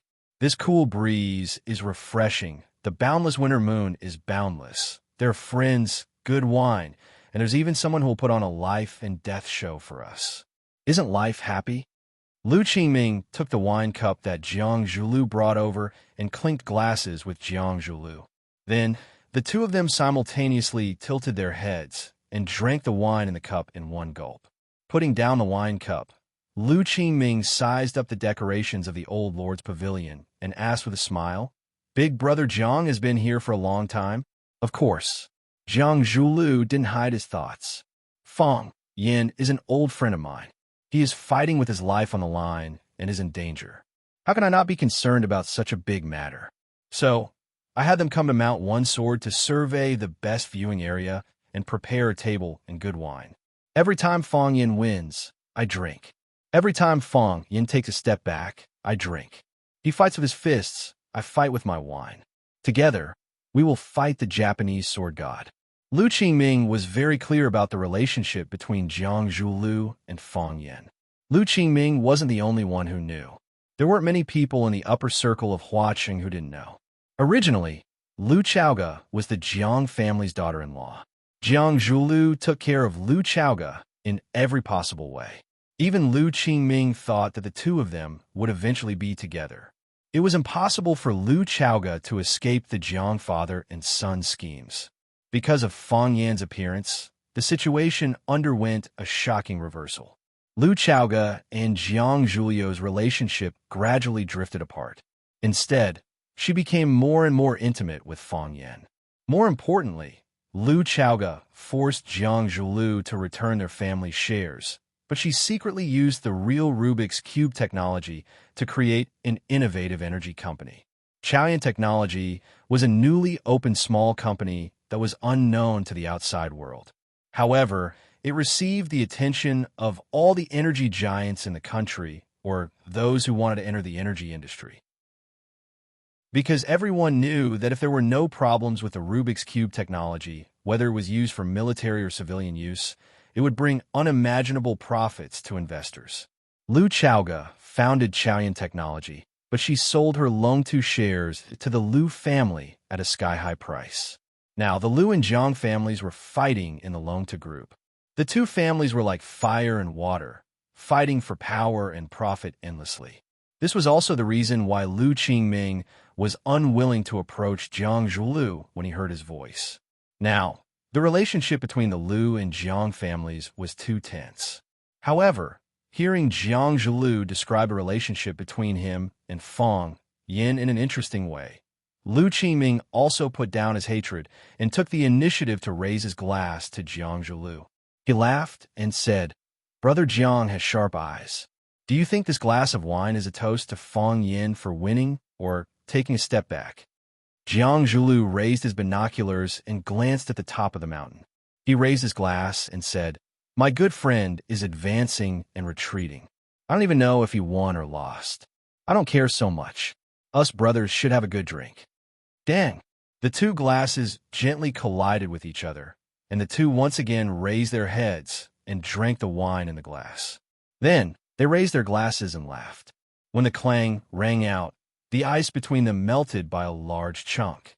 Lu Qingming looked at Jiang Zhuliu and asked with a serious face, "Brother Jiang, who do you bet on to win this battle?" Yes, what Jiang Zhuliu said was right. Fang Yan was advancing and retreating like a butterfly. It was really difficult to predict where he would step next, whether he would take a step forward or a step back. Chiba Bing was in the air, with iron feathers and cold clothes, like a goshawk looking for food. Fang Yan was playing with the flowers. The white robe on his body was like a wave, moving up and down with Fang Yan's body. Fang Yan's body was like a white crane, proud and majestic, yet carefree and at ease. Chiba Bing's middle finger was raised like a sword, and his whole body was like a sharp sword. His back was still straight in the air. His body completely defied the principles of physics. If that powerful ability to stay in the air was imposed on any player, they would be able to jump from one end of the field to the other. Chiba Bing's energy penetrated the outer layer of his body, but it only absorbed clothes and hair and tightly stuck to his body. It did not form a cyclone to absorb the grass and dust on the ground into his body. The energy was balanced, smooth, and free. There was no waste. This energy can be released and withdrawn, and it can be big or small. It has become a part of Chiba Bing's body. The Japanese god of swords lives up to his name.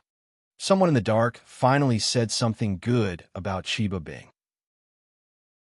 It should be known that before, everyone was not very optimistic about Chiba Bing. Although they felt that Chiba Bing was known as the god of swords, he had already lost the upper hand by challenging a junior. He did this just to make a name for himself. Now that they saw his performance, the experts who had not come into contact with him were all moved.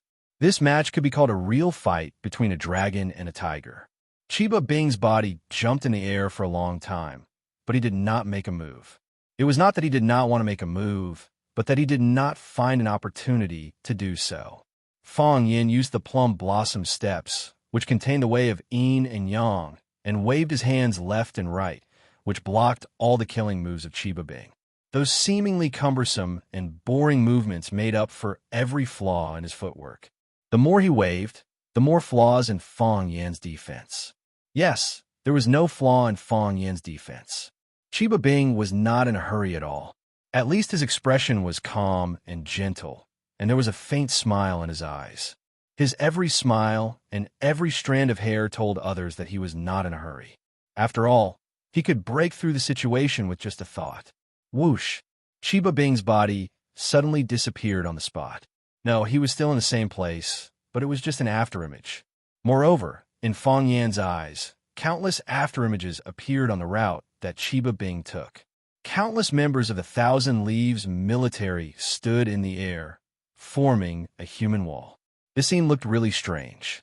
The real Chiba Bing appeared behind Fong Yan, and his middle finger lightly pointed at the back of Fong Yan's head. His movement was very gentle, and it did not look fast.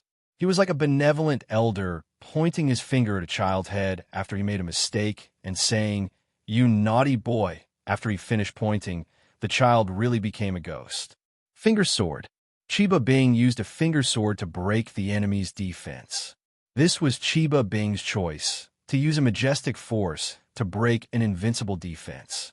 Generally, the opponent who used this move was an opponent with a great disparity in strength. For example, Fong Yin could use it on Fong Yingying. However, if Fong Yingying wanted to use it on Fong Yin, only death awaited him. Chiba Bing was very confident in himself. Even if there were millions of people, he would still go forward. Chapter 267. Li Bai once said that the Shu path was as difficult as ascending to heaven. To Chiba Sun, it was extremely difficult to climb the Yi Sword Peak. Chiba Sun did not know martial arts, which was unbelievable to the Chiba family. The Chiba family passed down the Sword Dao, and they had produced countless Sword Dao experts. Regardless of gender, they would more or less learn some martial arts. Chiba Sun was an exception. It was not that Chiba Sun did not like martial arts, but she preferred the tea ceremony. Chiba Sun was worried that her skin would become rough and her muscles would become firm after practicing the Sword Dao and martial arts. A tea artisan with rough skin and strong muscles was obviously not presentable. No matter how delicious the tea was, people would lose their appetite when they saw the image of the tea attendant, and the tea tasting effect would be greatly reduced. There were strict requirements for the tea leaves, the water, the heat, and even the pot to boil the water and the pot to make the tea. Not to mention the tea master herself. To become an outstanding tea master, one had to be as beautiful as a lotus flower and as gentle as spring water. The plate, the body, and the temperament were all indispensable. Since Chiba Sun was determined to become the most outstanding tea master in Japan, she had to give up on the pursuit of the Sword Dao. It was difficult to become a master if one was half-hearted. At least, that was what Chiba Sun thought in the past. However, when she saw her father personally making a cup of tea, she realized that she was wrong. She was so wrong that she was ridiculously wrong. If her father, Hashirama Chiba, was the best kendo master in Japan, no one would doubt it. However, if her father, Hashimoto Chiba, was said to be the best tea master in Japan, many people would turn their noses up at him. However, that was the truth. Sometimes, the same thought popped up in Chiba Sun's mind. If her father, Chiba Sun, had represented their school, it would have been difficult for Qin Etienne to win in the tea ceremony. Of course, that thought was ridiculous. How could her father represent Warren High School? Even if he won, no one would think that it was something to be proud of, right? Chiba Sun had no objections to Chiba Sun's tea ceremony. He would never ask his children to learn anything. However, since they were not martial artists, they were forbidden from entering the world of martial artists. So, for tonight's match, the Chiba army took Chiba Haomu and his disciple Qing Yin away, but left her in the custody of her family and forbade her from leaving the house. The person looking after her was an old servant of the family, the wet nurse who watched her grow up. She doted on her in every possible way and never disobeyed. Chiba Kaori couldn't help but giggle. She said that she was going back to her room to study, then tied a rope around her waist and jumped out of the window on the second floor. Now, she was already walking on a mountain path to the top of One Sword Peak. Chiba Kaori exclaimed. A sharp thorn pricked her finger, and a drop of red blood flowed from between her fingers. Even Chiba Sun was in excruciating pain. "Little girl, are you okay?" A hoarse voice came from behind. This hoarse voice was not unpleasant to hear. On the contrary, it sounded very magnetic. Chiba Kaori was startled. She turned around abruptly and asked, "Who are you?" A woman in black looked at Chiba Kaori in confusion and said, "Aren't you from Huaxia?" "I'm Japanese," Chiba Kaori said in English. "No wonder you have a weird accent." The woman also spoke to Chiba Kaori in English. "Little girl, it's so late. Why are you climbing the mountain by yourself? Don't you know it's dangerous?" "I know," Chiba Kaori said, "but I have to come for a reason." "What reason?" the woman in black asked. "Two men are having a match at the top of the mountain." Chiba Kaori said, "I know that. I'm also here for the competition at the top of the mountain," the woman said. "You're here to watch the match too? But it's too dangerous. You should look up from the observation platform with binoculars. Many people do that." "The two fighters are my father, the Chiba army, and my language teacher, Fong Yin. My father doesn't want me to come here. He thinks it's too dangerous. Besides, he's the most gentle father in the world because he never wants me to watch him fight or kill someone. He told me that I'd be sad if he killed someone or someone else killed him. If that's the case, I might as well not watch. Your father is so nice to you. Why did you still come after he said that?" "Because I promised my language teacher, Fong Yin, that I'd watch their match. Our teacher has never broken his promise to me, so I can't break my promise to him." Chiba Kaori smiled sweetly. Her eyes filled with sincerity. "You're a good girl who keeps her promise," the woman in black said. "Since we have the same goal, let's go together." "Of course," Chiba Kaori said with a nod. "May I know your name?" "Phoenix," the woman in black said. "My name is Phoenix." "Phoenix, the king of birds. What a beautiful name." Chiba Kaori smiled happily. "So, Miss Phoenix, did you kidnap me?" Phoenix was slightly shocked. Then, she smiled happily and said, "You're very smart. You're smarter than I thought. Yes, from now on, you're my kidnap. But don't worry, I won't hurt you. But if my father wants to kill teacher Fong Yin, my safety won't be guaranteed, right?" "Yes." Phoenix nodded with a smile. "You'll die." Chiba Kaori's idea was to decide life and death with a sword. It was like an intact egg. You wanted to drink the yolk inside, but there was no hole for you to do so. Therefore, you could only break the eggshell with force. Only by doing so could you drink the delicious egg juice inside. Fong Yan's defense was impeccable, like an intact egg. Chiba Kaori could find a hole to drink the egg juice, so he simply smashed the entire egg with force. His attack was extremely slow and extremely fast. Before his afterimage completely disappeared in the air, he had already stabbed at the back of Fong Yan's head.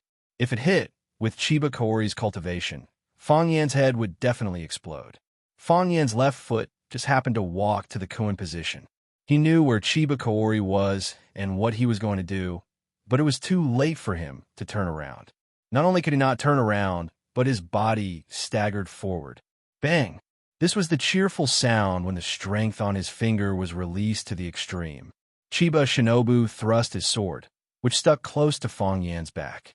Fong Yan's clothes seemed to be cut by a sharp blade, and there was a huge cut at once.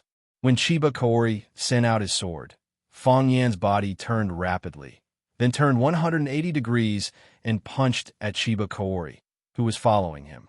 Chiba Kaori did not change his move. Once again, he stabbed at Fong Yan's fist with his finger sword. A finger against a clenched fist. Everyone would think that the fist would win. But what if it was a sword against a clenched fist? For Chiba Kaori, the sword was a sword, the branch was a sword, the finger was a sword, the palm was a sword, the body was a sword, everywhere was a sword, and the world was a sword for others. It was just a finger. But to him, it was an incomparably sharp, treasured sword. The distance between the two narrowed in an instant. When Fong Yan's fist was about to be poked a big hole by Chiba Kaori's finger, Fong Yan suddenly stretched out his palm. Yes, he turned his fist into a palm, and his body continued to rush forward. Then, his palm cut toward Chiba Kaori's wrist. Chiba Kaori laughed silently. He liked such an opponent, who was young, smart, and not weak. His body sped up 10 times for no reason. Ignoring Fong Yan's hand knife cutting toward his wrist, he used his body to hit Fong Yan's body fiercely. The two rushed in the same direction. Clang! Fong Yan failed to dodge and hit Chibakori's arms hard. Then, his body was sent flying backwards. Crack, crack, Fong Yan's body slid on the ground, crushing countless flowers, plants, and some small stones along the way. Bang! It was not until his body hit a big stone that he stopped with difficulty. The pain in his chest was excruciating. It was as if Chiba's attack had shattered all his internal organs. There was a sour and sweet taste in his throat. He licked his lips, and a warm liquid flowed out. Junior Martial Uncle. Fong Yingying came out from the corner again and wanted to help Fong Yan. Fong Haoan grabbed Fong Yingying's arm and didn't let him come over at this time. Fong Yin waved his hand, indicating that they didn't have to worry. He wanted to smile at them, but the smile was a little like a grimace. He wiped the blood from the corner of his mouth and struggled to get up from the ground. Only then did blood ooze from Fong Yan's back. It turned out that when Chibakori's finger sword stabbed at the back of Fong Yan's neck, although Fong Yan avoided Chibakori's ultimate skill with Drunken Crane riding the wind, his clothes and flesh were still cut by his sword chi. Because the fight between the two was too fast, it was only the blink of an eye from the beginning to the present, so the blood had time to appear. Just now, everyone only saw that Chibakori's clothes were torn by him. Chibakori's body slowly landed, and his wide-sleeved robe fluttered in the wind.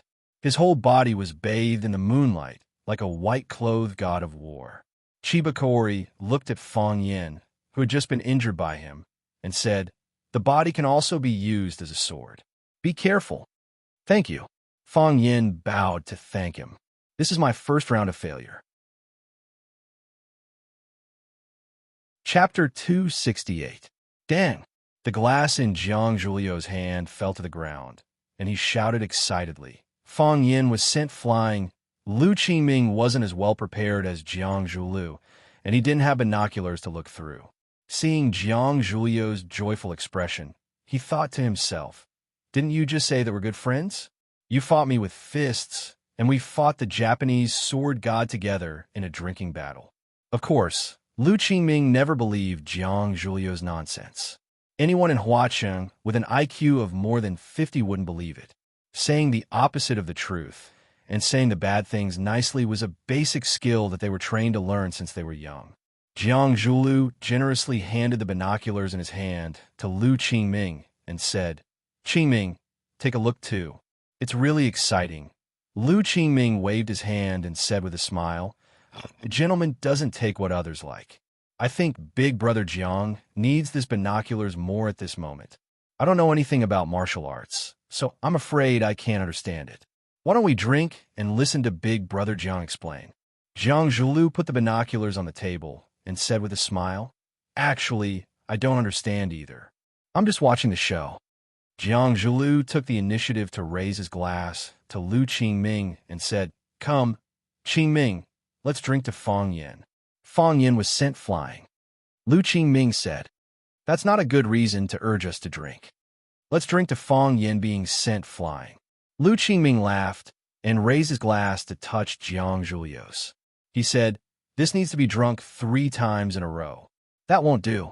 If Fong Yin is sent flying once, and we drink 3 times in a row, we'll probably be drunk before we even see the result of the match. Qingming, take it slow, there's no rush. Leave half of your brain and 1 clear eye. I can feel that the real show is yet to come. Big Brother Jiang is right." Lu Qingming nodded. "Then let's leave half of our brain and 1 clear eye and wait for the show to begin.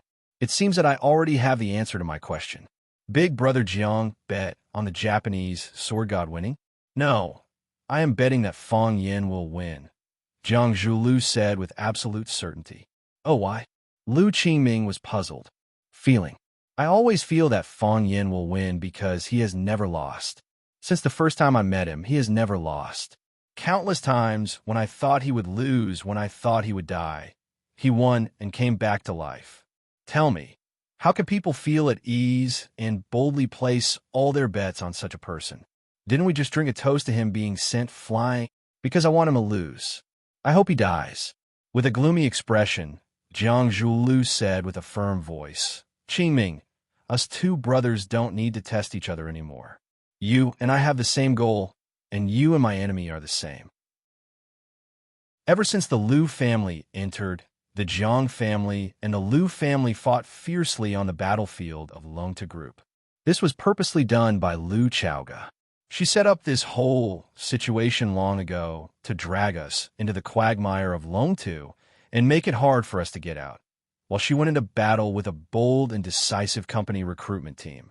We spent all our time and energy on this, so it would be hard for us to take revenge and threaten her.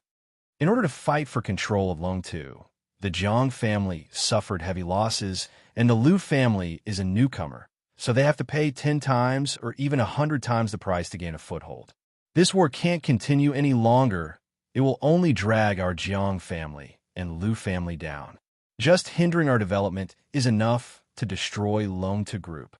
Liu Qingming played with the glass in his hand and said, "Big Brother Jiang means a truce? What kind of truce?" Jiang Zhulu sighed softly. He had already said it so clearly, but Liu Qingming still wasn't willing to show the corresponding sincerity. Just based on this point, he was far inferior to the Liu tree. If the Liu tree was sitting in front of him, the two of them would have already started discussing the conditions of a truce, and he wouldn't be testing the waters again. "Qingming, what conditions do you have?" Jiang Zhulu asked with a smile. "Say whatever you want. In any case, this is a private discussion between us brothers. It doesn't count." Isn't that right? The discussion between the two of them obviously counted. If the conditions were suitable, the Jiang family and the Liu family would reconcile according to the framework of this large agreement. They were the vanguard and the vanguard of the two families. This was the meaning of the existence of the family spokesperson. Liu Qingming's fingers lightly knocked on the table and said, just like what Big Brother Jiang said, the Liu family suffered heavy losses in the Jiang family. If we easily withdraw, I'm afraid it would be a bit too embarrassing. Jiang Zhilu looked at Liu Qingming and said, the Liu family will completely withdraw from Longtu and sell all the shares in their hands to the Jiang family. The Jiang family is willing to give a reasonable price. Don't worry, the Jiang family will definitely not embarrass the Liu family. The more friends, the easier the road. The Jiang family is still very willing to make more friends.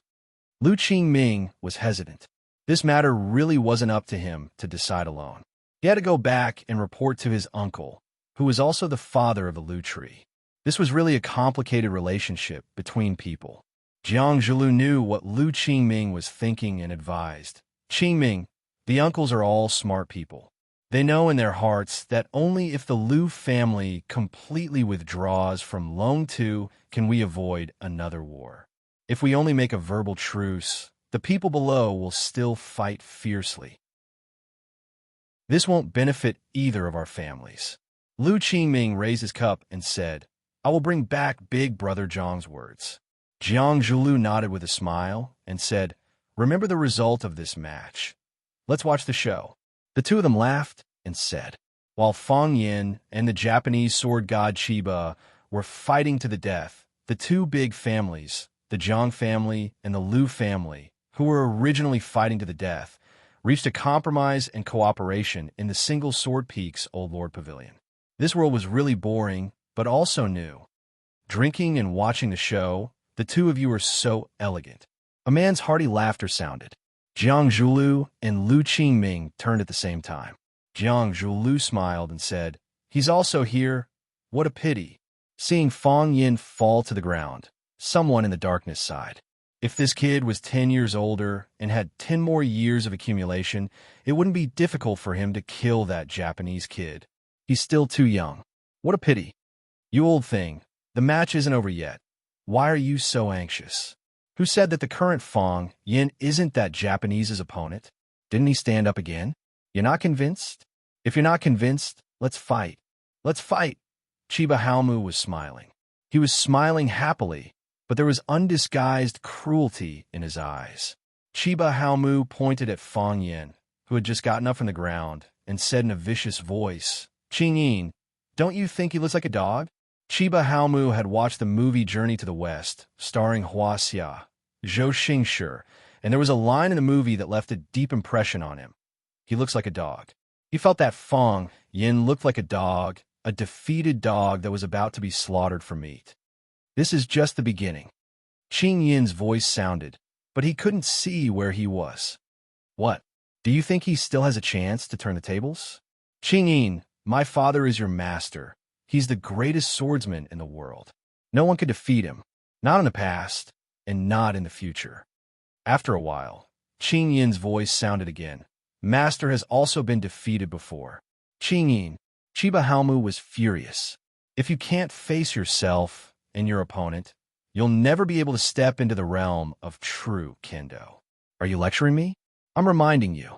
Chiba Haomu nodded and said, I understand. I'll face myself, and I'll respect my opponent. But my father will definitely win, just like he won countless times in the past. I've never doubted that. Chiba Haomu was an expert and a rare opponent. Facing such an enemy would always make one feel powerless, just like when Fong Yin faced the old drunkard. You tried your best to defeat him, but with a wave of his sleeve, you lost miserably. The path of martial arts was like climbing a mountain. Some people lingered at the foot of the mountain, while others were exhausted halfway up. The higher one went, the more difficult it became. It required physical strength, perseverance, and even more comprehension.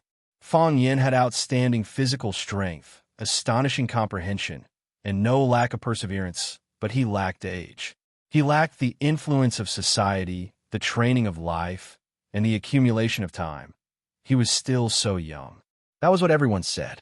I don't accept this, Fong Yin roared in his heart. I don't have the influence of society, but I'm young and full of vigor. I lack the tempering of life, but I'm in high spirits. I don't need the accumulation of time, because I'm now full of passion and blood. Being young is my greatest advantage, and it's also my greatest capital. Fong Yin stood in place, stretched out his arms, and slowly closed his eyes. Come on, Fong Yin said. He was waiting for the Chiba Haomu to attack again. He believed that this time he would not fail. The smile on Chiba Haomu's face gradually faded, and his expression began to become serious. He was growing too fast, almost at a speed visible to the naked eye. If Fong Yin was said to be a little afraid, and a little restrained, at this time, Fong Yin had become a brave warrior who was not afraid of death, a true warrior who fought with his life and passion. He no longer defended passively, and he no longer defended himself impeccably. He only wanted to save his life. He opened his mind and let go of life and death. Based on the experience of the Chiba Haomu, there had never been anyone in the younger generation who could do this before. This boy must not be left alive. Chapter 269. Chiba Minister of War was also a person who cherished talents. His eldest disciple, Qingyin, was originally a ninja sent by the enemy to assassinate him. After the assassination failed, Chiba Minister of War saw that it was not easy for him to learn martial arts, and that he was indeed outstanding in speed and hiding. He only cut off one of his fingers and told him to take care of himself. Qingyin was grateful and was willing to take him as his master and serve him for life.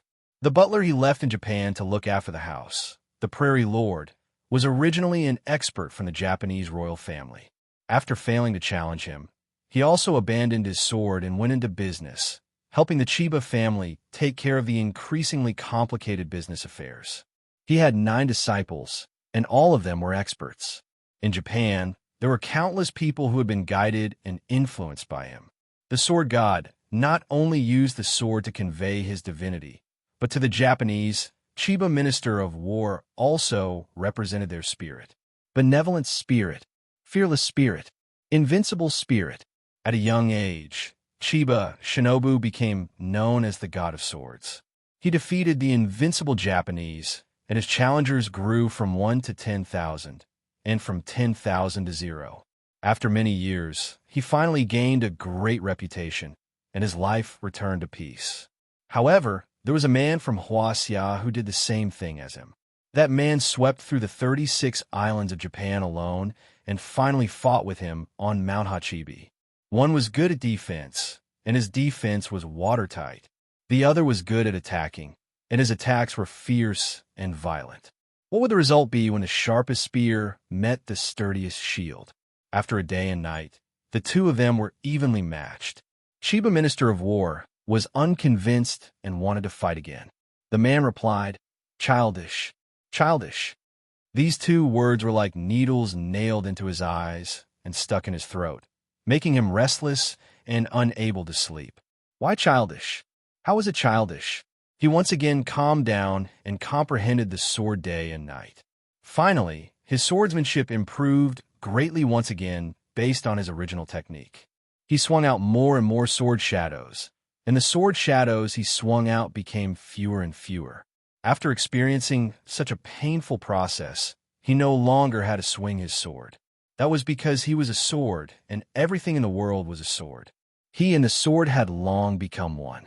Chiba, Minister of War, came to Huaxia, and a simple visit to the school actually caused him to return seriously injured. Chiba of the Ministry of War was shocked. After asking for the details, he found out that he was injured by a teacher of Huaxia. Tai Chi again. The person who swept through the 36 islands of the East Ocean, fought with him for a day and a night, and even called him childish, also used Tai Chi, and that man was called Enrich. Chiba knew that he had to do something like that. He had to come to that land and conquer that land. Originally, he thought that there would be other East Asian masters who would challenge Huaxia before him, to feel the profoundness of their martial arts, to appreciate the magnificence of their martial arts, and to sacrifice and bleed, but he waited for years and years, and such people did not appear. Chiba Shinobi was extremely sad. Some of Huaxia's people came to sweep across the East Ocean, but why did none of the East Ocean experts have the courage to conquer Huaxia? Later on, he understood that everyone was looking at him because he was the Japanese sword god. The moment Chiba Shinobu saw Fang Yin, he sensed a familiar aura. The same posture, the same arrogance, the same youth, simple and unfathomable. And even the way he smiled was somewhat similar. He was very similar to Enrich, who called him childish. When he tried to make a move, Fang Yin dodged it easily. This made him confirm again that it was that man, or at least had a close relationship with that man, because when he fought with Enrich, that man also avoided his first killing move with the same steps. Chiba Shinobu was both emotional and happy. He was emotional because he wanted to challenge Enrich wholeheartedly, but he didn't know where Enrich had gone. He was happy that after so many years, Enrich's descendant had actually grown up. Thinking of this, Chiba Shinobu's mood became a little heavy. So, Chiba Shinobu prepared to start the challenge with Fang Yin, so that he would be the first person to be fed to the sword spirit after he achieved great success in Kendo. Chiba Shinobu knew that Fang Yin was excellent, but he didn't expect him to grow to such an extent in such a short time. This had nothing to do with the improvement of his skills, but had something to do with his inner understanding and willingness to sacrifice. At such a young age, he was able to open his mind and give up life and death. How great would he be in the future? This guy must not be left alive. Chiba Shinobu told himself again. He would become a hero of Huaxia, but he would become the disaster of Japan. He could swear with everything that he had that when this guy felt it was necessary, he would sweep across Japan single-handedly like his predecessor, Enrich. No, at least Enrich felt it was necessary. He wanted to fight with the heroes of Japan and test the depth of Japanese martial arts. Based on Fang Yin's usual style of doing things, when he was in a bad mood, when he ate something wrong, when he had diarrhea, when he quarreled with his girlfriend, when he won 5 yuan in the lottery, when the barbecue lady boss gave him an extra plate of edamame, he would also feel that he should go to Japan and sweep the world. At that time, how would Japanese martial arts exist? Where would the dignity of Japanese martial artists be? This guy must not be left alive. This was the third time that Chiba Shinobu told himself. Chiba Shinobu moved. He didn't jump or fly away, nor did he make any fancy or complicated movements. He just walked towards Fang Yin step by step, just like how a normal person would walk. He was like a kind elder, like a kind friend, who just wanted to pat you on the shoulder, touch your head, and tell you that you did a good job. However, if your vision was bright enough or your senses were sharp enough, you would find that wherever Chiba Shinobu went, the plants would wither and the rocks would turn to ash, leaving no chance of survival. Sword incineration. Someone shouted in the dark. This is sword incineration. Wherever it goes, not even a blade of grass will grow. This old monster actually comprehended the sword incineration. This kid is in danger, someone said. This kid is a good seedling.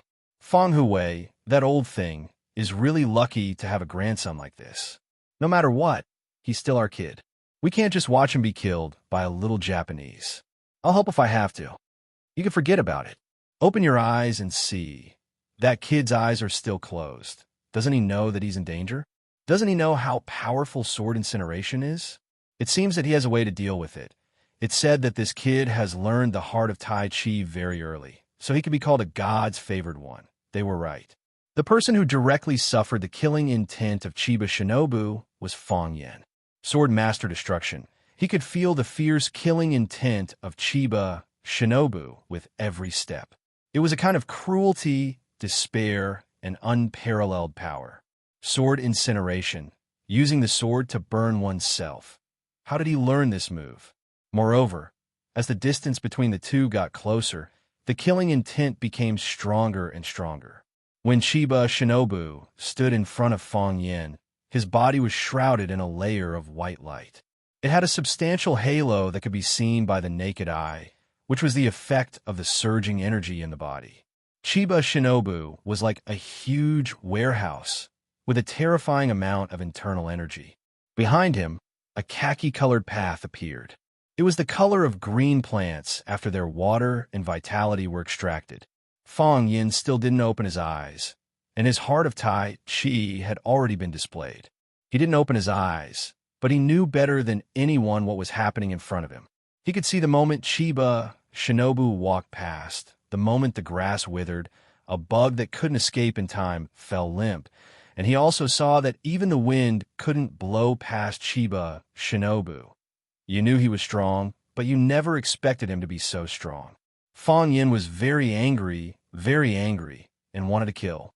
These bastards were not simple, and they liked to leave something behind in everything they did.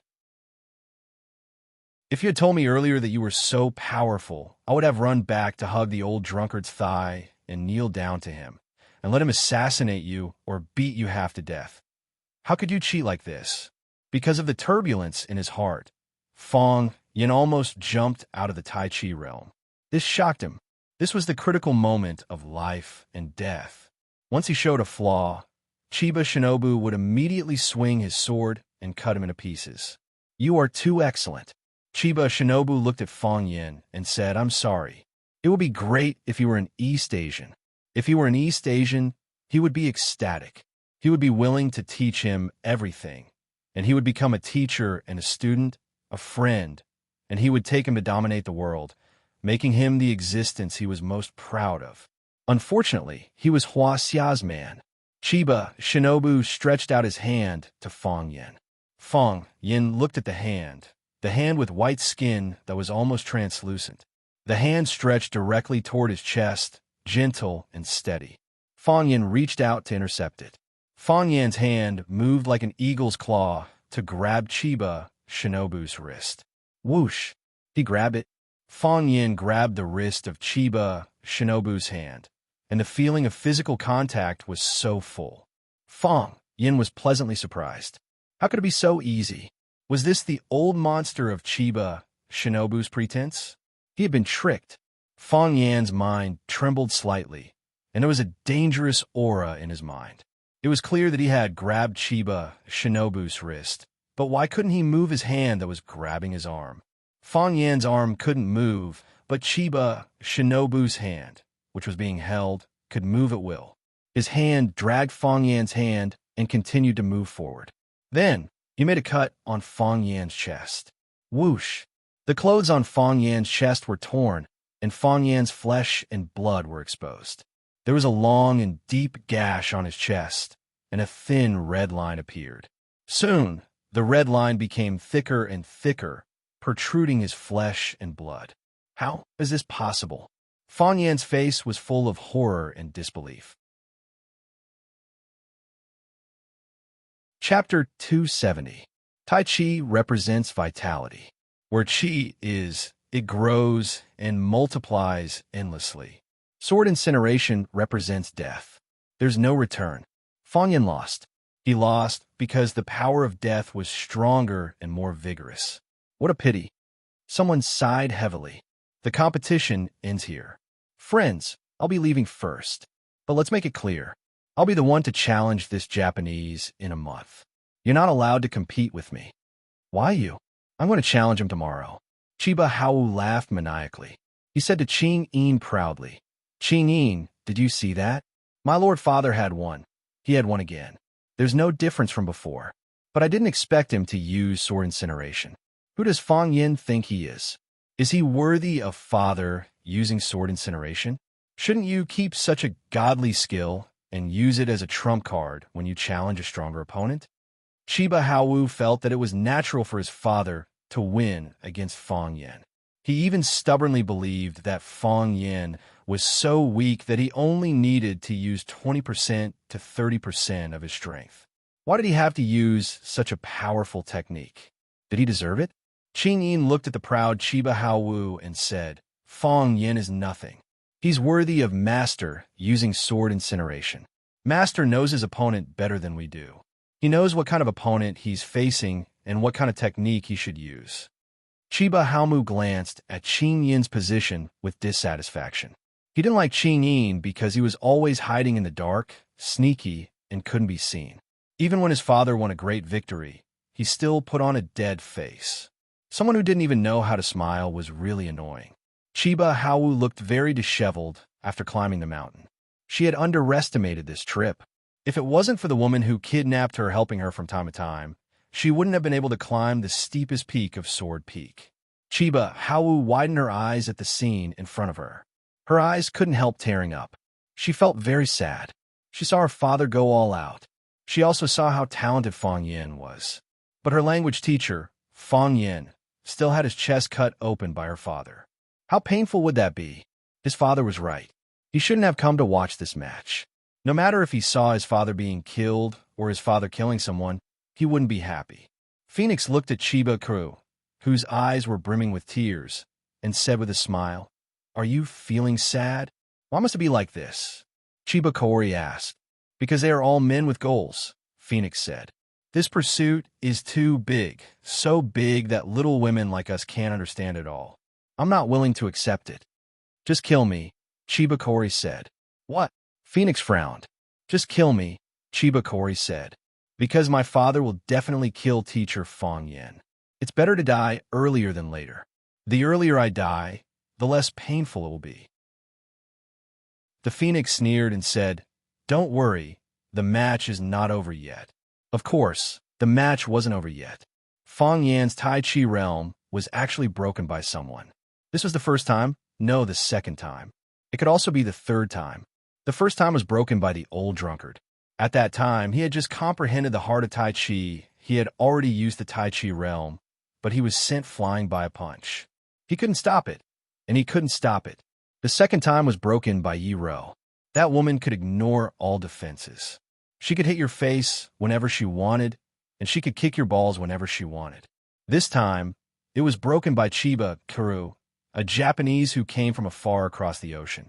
The Japanese sword god had the ability to look down on all the heroes. He deserved the praise and support of the Japanese. Fang Yin looked at the crack on his chest, the open flesh, and the rain of blood. He said with a smile, Why did you say sorry? Did you want to kill me because you saw my talent? But it's not your fault. I'm indeed the most outstanding young man in the whole of Huaxia.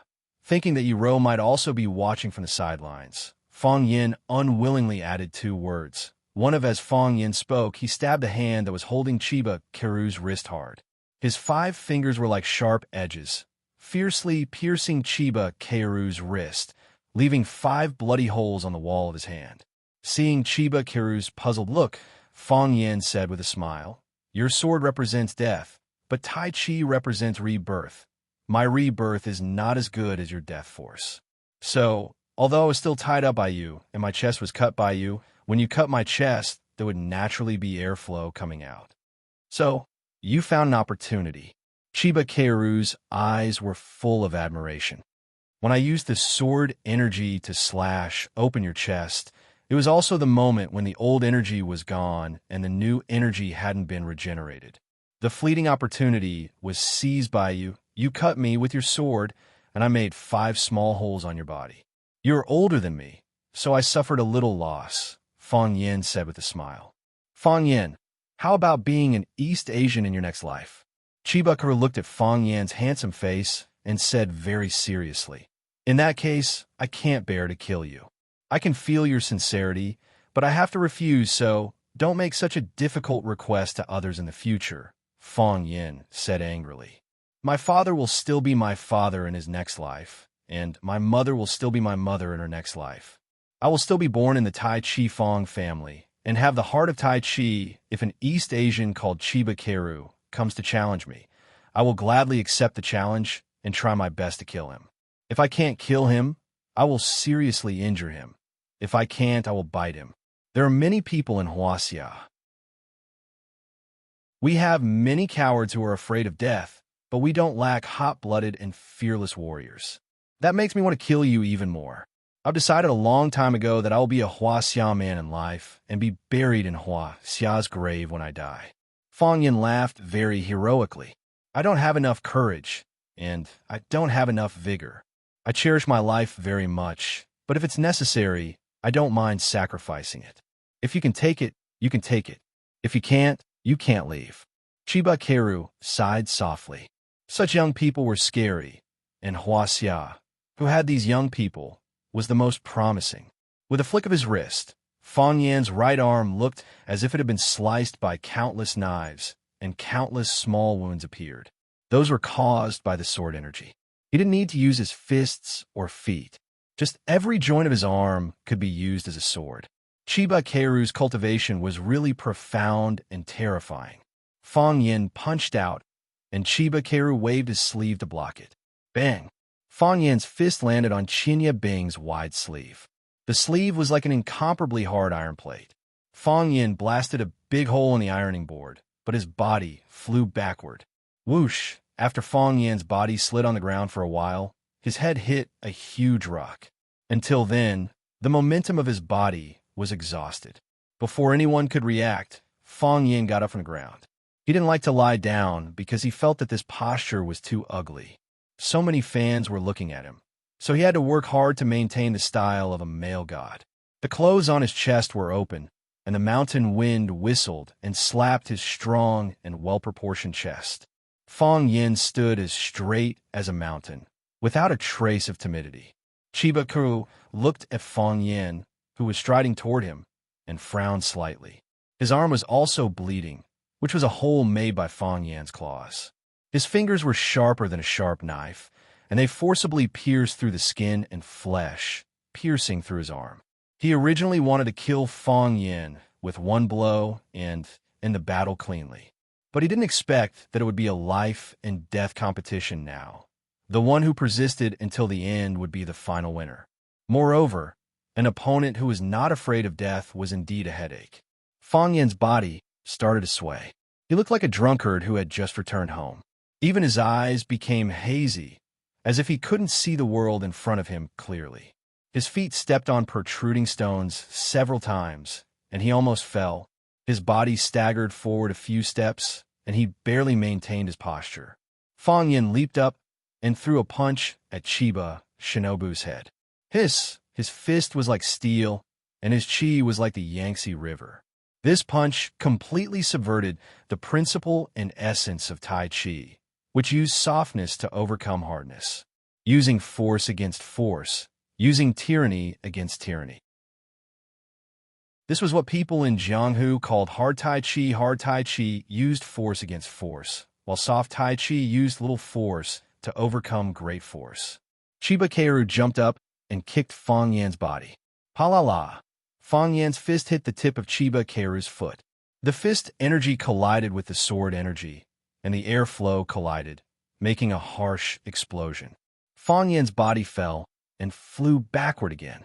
Chiba Keru's body fell 3 steps back after landing. Bang! Fang Yan's body hit the big stone. Fang Yan shook his hand and stood up again. Using the cross step, he once again charged toward the Chiba shinobi. There were no fancy skills or complicated movements. It was just a fight of force, a fight of life. Bang! Fang Yan's body was blasted away again. After breaking several small trees in a row, he was stopped by a bigger tree. Fang Yan's throat was sweet, and he suddenly spat out a mouthful of blood. Chiba Keru's face was expressionless, but a trace of blood appeared at the corner of his mouth. Chiba Keru had been practicing swordsmanship for many years, and his internal force cultivation was indeed better than Fang Yan's. Fang Yan tidied his sweaty hair and struggled to get up again. I'm going to kill him. Fang Yingying was like a red-eyed bull, angrily rushing toward Chiba Keru. He was going to kill him, or be killed by him. Bang! A leather boot appeared and kicked him in the face, sending him flying back. Hero Fang, who was sprinting forward, was kicked in the stomach before he could even turn around. He tumbled back to his original position. What are you doing, you crazy woman? Fang Yingying roared at Yiro. It was the first time that he dared to speak to the violent woman like this. If you don't go help, why don't you let us go? Fang Haohan also stared at Yiro fiercely, his chest rising and falling. It seemed that he was about to explode. Watch. Watch carefully. This is his fight, and he wants to fight fair and square.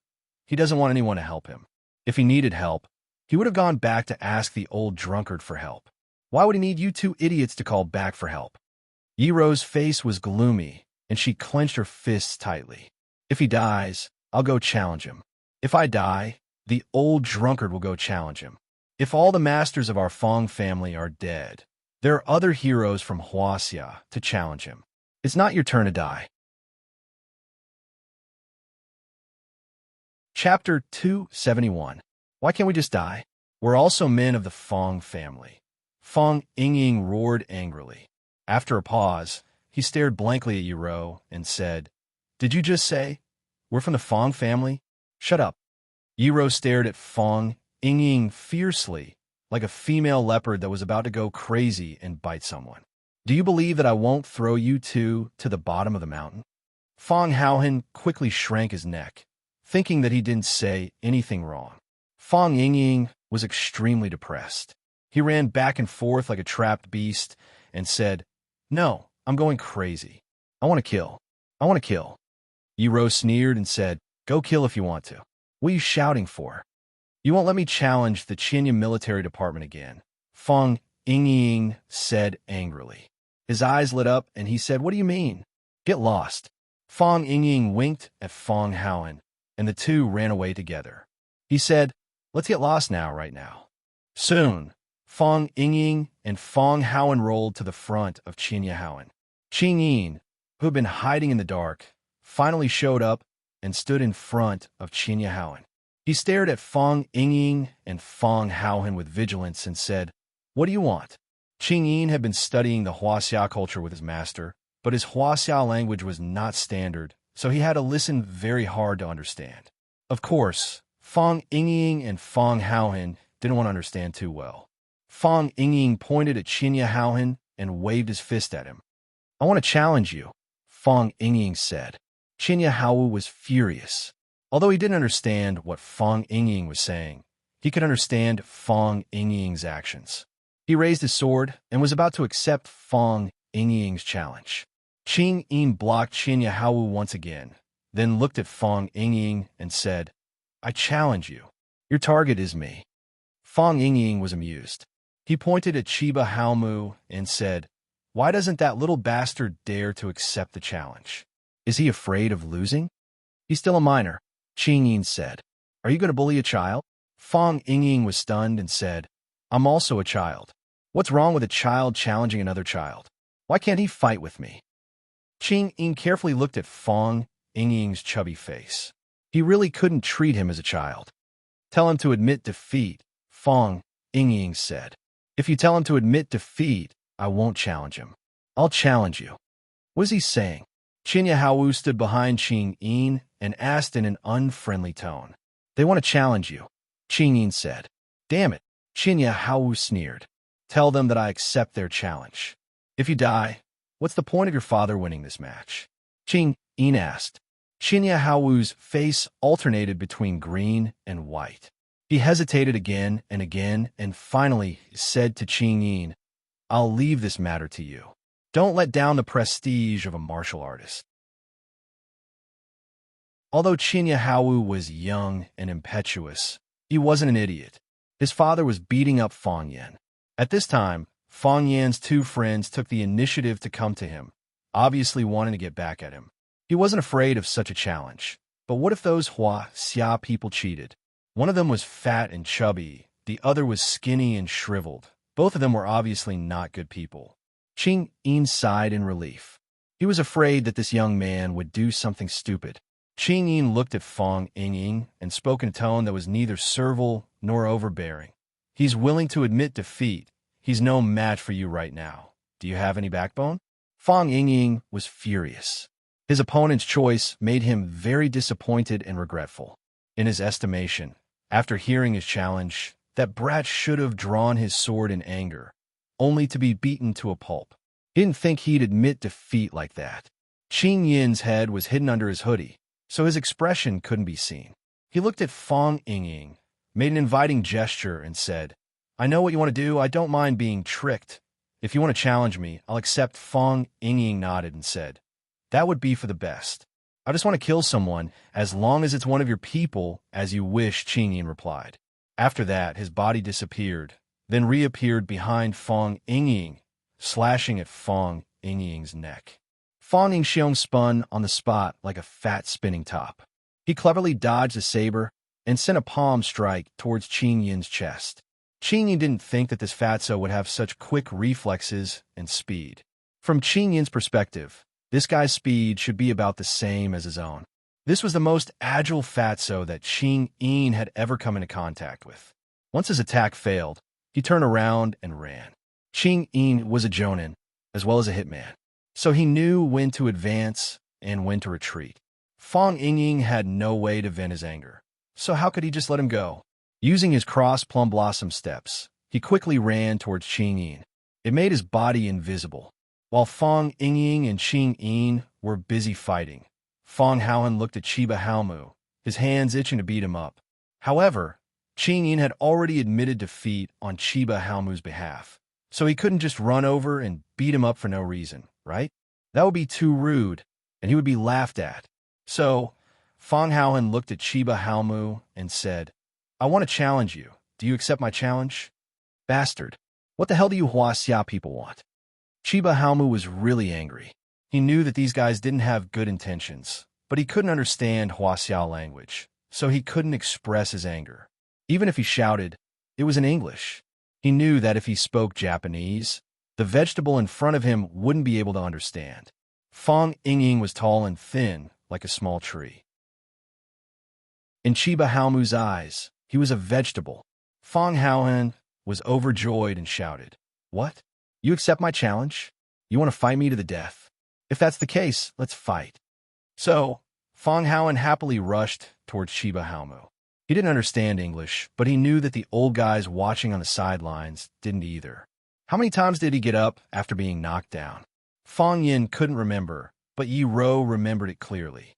This was the ninth time that Fang Yin was sent flying by Chiba Haomu. Sometimes, Fang Yin could get the upper hand. For example, he hit Chiba Haomu's chest with his palm, scratched his shoulder with his claw, or even forced him to take 2 steps back when the two of them collided. But most of the time, Fang Yin was at a disadvantage. He attacked fiercely and fought with Chiba Haomu in such a way that he almost didn't care about his own life. It seemed really stupid to hurt one's own life. But he didn't care. "I've been smart my whole life. Let me be stupid this time," Fang Yin said to himself. When Chiba Haomu came to challenge him, he knew that he couldn't retreat. He couldn't admit defeat. He had persisted until now with the stubbornness of a child. Didn't it look stupid? Yes, it was. But there were too many smart people in Hua Xia. There had to be a few such fools. They didn't want to live, and they weren't afraid of death.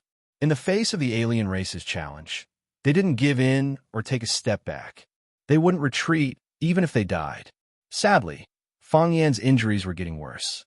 The flesh on his chest was torn open because of the fierce fight. Not only did the bleeding not slow down, but it was also getting faster and faster.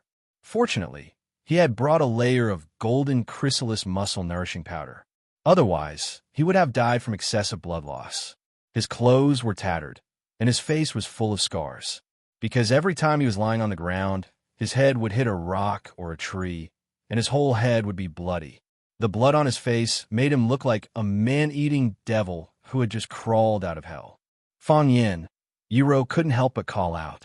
Fang Yin waved his hand in the direction of Yiro and said, "Don't wait for me.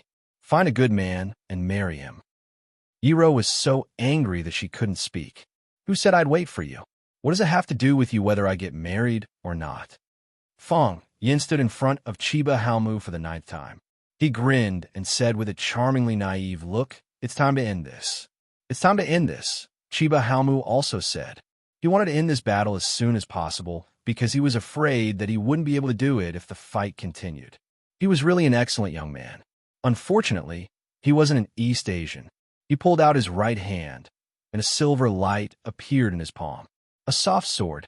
There was a soft sword tied to his waist. Chiba Haomu raised his right hand high, and the sword soared into the sky. The soft sword swayed and made a crackling sound in the air. That was the sound of the sword energy colliding with the air. Fang Yin's footsteps paused slightly.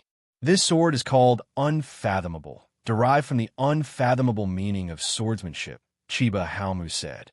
"You can choose a weapon that suits you best," Chiba Haomu said. Chiba Haomu was stunned and murmured, "Father, he also uses a sword?" Chiba Haomu didn't know how many years it had been, but she had never seen her father use a sword. She thought that the sword had merged with her father's body, and everyone else said so. "Despicable," Phoenix said with dissatisfaction. The Japanese sword god actually took the initiative to use a sword in a fight with a weak little boy. It was extremely shameless. "Don't you have any shame?" Fang Yan's body trembled with anger. He pointed at Chiba Haomu and cursed. "You're good at using a sword, so you prepared a soft sword at your waist in advance, ready to strike me at the critical moment. You're too insidious, too cunning. How can I have an opponent like you?" Fang Yin took out a silver ball from the leather bag at his waist and said, "Fortunately, I was prepared. Otherwise, I would have died because of you. This bullet is called Shadan because it won't explode unless I press it," Fang Yin said. As he spoke, he pressed a miniature button on the silver bullet and threw it at the location of the Chiba Shinobi Division. Chapter 272. As a descendant of an ancient martial arts family, Fang Yin admired the most about living a heroic life and dying a carefree death. Of course, he couldn't do either of those things. If someone wanted to write an epitaph for him after his death, it could only be written, "A cheap and shameless man," or it could be said that people who lived longer were really cheap. Fang Yin had always thought of himself as a smart person, but smart people also made mistakes. For example, Fang Yin had made a mistake now. When he threw the silver fool in his hand at Chiba Shinobu had already disappeared from his original position. Too fast. Chiba Shinobu's speed was too fast. Before the fool had time to explode, he had already dodged it. This kind of hot weapon was extremely lethal to ordinary people, and it was impossible to defend against it. But for Fang Yin and Chiba Shinobu, it really wasn't very useful, because the reaction speed of the weapon couldn't keep up with the reaction speed of their bodies. This was an era where hot weapons were king, but it was also an era where hot weapons were in the hands of the people who controlled them. The long sword was like a spitting spirit snake, fiercely attacking Fang Yan's chest. Fang Yan's body retreated again and again, not daring to touch the sharp edge of the sword. If it was Fang Ying using the sword, Fang Yin was 90% sure that he could stop the sword. If it was Fang Haohun using the sword, Fang Yin was 80% sure that he could snatch the sword. If it was Chiba Shinobu using the sword, and Fang Yin still had to use his flesh and blood to fight, there was a 100% chance that this sword would cut off his limbs. Chiba pushed off the ground with the tip of his foot and flew forward. Like a white ape hunting its prey, he stabbed at Fang Yan's chest, Lin Chuan, Zigong, abdomen, middle wrist, Tai, and other major acupoints. The tip of the sword wavered, like a spirit snake looking for a gap to bite. The buzzing sound was endless, bringing great psychological pressure to people. Fong Yin suddenly stood still. He stretched out his hand and tore the robe off his body. He waved his robe to wrap around the soft sword. With a flick of his wrist, the white robe was cut into countless pieces. Just as he was about to follow up with another attack, a strange sound came from behind him. Without thinking, he slashed out with his sword. Bang! The silver foolish egg was split open, and the green liquid inside splashed everywhere. I've been tricked. Of course, Fong Yin knew that Sha Dan's speed couldn't keep up with the speed of the Thousand Leaves army. If the sword god was so easy to kill, the armory could use this kind of hot gun to rob all the masters in the world. Therefore, when he threw the silver bullet, Fong Yin curled his finger a little, and there was a little spinning force in it. It was like the roundhouse ball in table tennis. When you saw the opponent's ball was about to jump in front of you, you hit with your racket, only to find that the ball's trajectory had changed again and actually jumped out from under your racket. The silver bullet passed by Thousand Leaves army. Thousand Leaves army thought that the crisis was over, but he didn't know that the real crisis hadn't arrived yet. When Fong Yin took off his clothes to wrap around his soft sword, it was to create pressure on him so that he didn't have too much time to pay attention to what was flying behind him. When the two sides were fighting fiercely, something flew behind them. Thousand Leaves army mistook it as a sneak attack and slashed at it. He was very confident in his swordsmanship. It was also because of his overconfidence in his swordsmanship that he broke the silver ball and released the green liquid inside. This was also what Fong Yin wanted to achieve. Originally, he was too embarrassed to take it out, but the old guy Thousand Leaves army was shameless enough to take out his sword to slash people. So Fong Yin naturally used his secret weapon. But it was a little too shameless. The body of Thousand Leaves army's sword was like his body. When the sword touched the flying object, he already knew that the situation was not good. He flew to escape, but Fong Yin used the stick formula of Tai Chi to hold him back and make him unable to move. Thousand Leaves army suddenly used his chi, and the wide-sleeved robe on his body was vigorously peeled off and took the initiative to stick to the green liquid. Most of the liquid was blocked by the clothes filled with chi. After a large area of the clothes was corroded, the liquid fell to the ground. There were also a few green dots that were not blocked by the clothes and landed on Chiba Shinobu's naked upper body. Sizzle. It was the sound of flesh and skin being corroded and burned. As the green liquid entered, the flesh and bones would be burned out, until the effect of the drug completely disappeared. Even Thousand Leaves army, who was made of iron and steel, looked ferocious when suffering this kind of pain, and his body was trembling in pain. But he didn't say a word. He held the sword and went straight to Fong Yan's eyes. The severe pain in his body completely enraged Thousand Leaves army. He also had to use more crazy attacks to relieve the pain of his flesh and bones being melted, which was simply unbearable for human beings. Compared with this kind of pain, the so-called 10 most cruel men of the Qing dynasty were nothing. When Thousand Leaves army attacked wildly with his sword, the smile on Fong Yan's face disappeared. He closed his eyes again and let the long sword stab into his eye hole. The heart of Tai Chi was used again, and the Tai Chi domain appeared again. The world became still, like an ink painting hanging on the wall. The color of the mountain soil, the trembling grass, the chirping of insects and birds, everything was clearly visible. The tip of the sword no longer trembled. It turned out that it had always been in this state, and all the phantoms were deceiving. The blade arrived in an instant, trying to pierce Fong Yan's pupils. Fong Yan's expression was solemn, and he slowly reached out his hand. Clang! There was a sound of gold and iron colliding. One of Fong Yan's fingers touched the blade of the sword. His head and the blade of the sword crossed. It was the sword that should have pierced Fong Yan's eyes, but the sword didn't twist, and Fong Yan's head didn't twist either. They met each other in a straight line, but they just strangely missed each other. Ha! Fong Yin slapped Thousand Leaves army's abdomen with his palm. It was a light, soft palm that did not contain any strength. It was more like a touch than a slap. Before Chiba Shinobu could react, his stomach suddenly became extremely hot. His abdomen was protruding as if someone had stuffed a child inside. Puff! His stomach was like a balloon that was full of air, and it suddenly rose high. Ha! The balloon exploded, and his stomach sank again. Take advantage of his weakness and kill him. Fong Yin took advantage of the fact that Chiba Shinobi was unable to move and kicked him in the face. Thousand Leaves' army's body flew backward, and after landing, he still staggered back. After taking more than a dozen steps back, he stopped in a sorry state. The soft sword in his hand was stabbed into the ground, and the body of the sword was hard and straight to support his body. Dark red blood flowed from the corner of his mouth, and then it became a darker purplish black. This was the first time that Thousand Leaves' army was sent flying by Fong Yin. This was also the first time that Thousand Leaves' army bled in front of Fong Yin. Beautiful. An old man in the darkness laughed. This kid is interesting. He fights with strength and uses skill. He only uses skill and doesn't use strength. He looks like a sissy. If he only uses strength and doesn't use skill, he's just a brute. He'll never be able to achieve anything great. Old thing, don't you know shame? This kid used a bomb to blow people up. This is a sneak attack. It's a shame to be associated with him. What do you know? That old guy doesn't use a sword. That's a cold weapon my ass.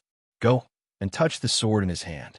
I'm afraid it's hotter than burning coals. Fong Yin smiled happily and said, Look, no matter how many times you beat me, I only want to beat you one last time. You used a bomb, Thousand Leaves' army said calmly. He felt that he had been insulted, that their contest had been tainted. A duel between peerless experts. They've already climbed to such a high place. How could they use a bomb to attack? If Shimin Chue Shui and Yi Gu Cheng finally climbed to the top of the Forbidden City, they would each take out a gun from their pockets and shoot at each other. Just thinking about it made him feel cute. That's my weapon, Fong Yin said. It's the same as the sword in your hand. They're both weapons. Thousand Leaves' army chuckled and said, Is that also considered a weapon used by martial artists in a duel? Of course it is, Fong Yin said. You've never played a game before, right? Some weapons are simple and realistic, like the soft sword in your hand. But my idiot added special effects, so when it explodes, it's cooler. The conflict between ancient martial arts and firearms has been at loggerheads for so many years. Martial artists train their bodies, skills, and chi, while firearms focus on simplicity, efficiency, and speed. You should stick to the path of ancient martial arts. Firearms are not advisable. It will make people slack off, so try not to use them as much as possible. Thousand Leaves' army lectured like an elder.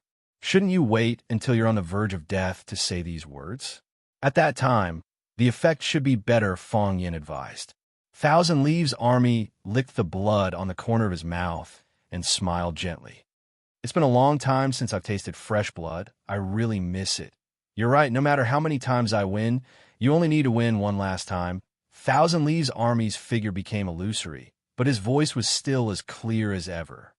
The last time hasn't come yet, so the winner might not necessarily be you. Before he finished speaking, the tree behind Fong Yin's previous position had been cut in half for no reason. Fong Yin dashed towards the huge rock, and sword marks immediately appeared on the surface of the huge rock.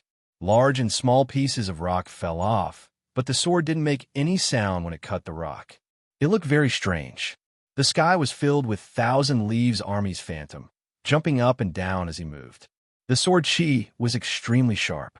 It drew a prison and trapped Fong Yin within it, preventing him from escaping.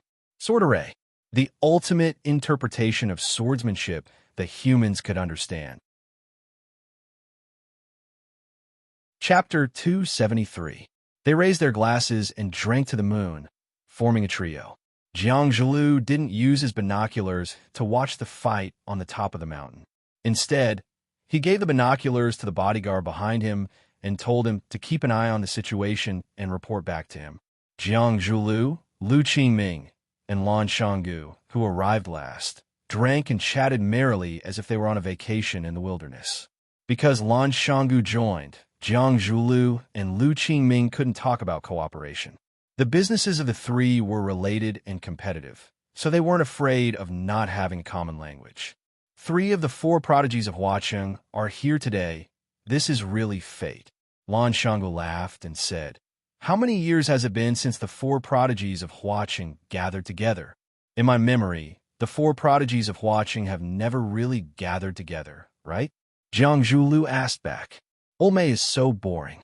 He stays in his room all day and doesn't come out. Who knows what he's busy with?" Lan Shanggu complained loudly.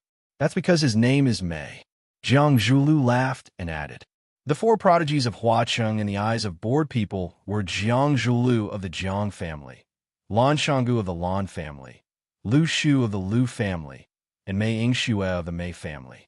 Apparently, Mei Yingxue didn't like this name and thought it was too feminine, so he changed his name to Mei. Mei was actually quite interesting. He went into business and became a business genius. He went into painting and became a painting genius. He went into antiques and became a collector king. He went into dragonflies and became the most famous dragonfly research expert in the country. Oh right, his research on snakes and bears was also very profound. He published many influential papers both at home and abroad. No one knew what he was researching now. They only knew that the last paper he published was related to body fragrance, so everyone knew that he was researching women's body fragrance. He rarely appeared in public. The only time he made a grand appearance was when he was 18 years old, and the Mei family held a banquet for his coming-of-age ceremony. Because of his handsome appearance, he immediately captured the hearts of countless young ladies.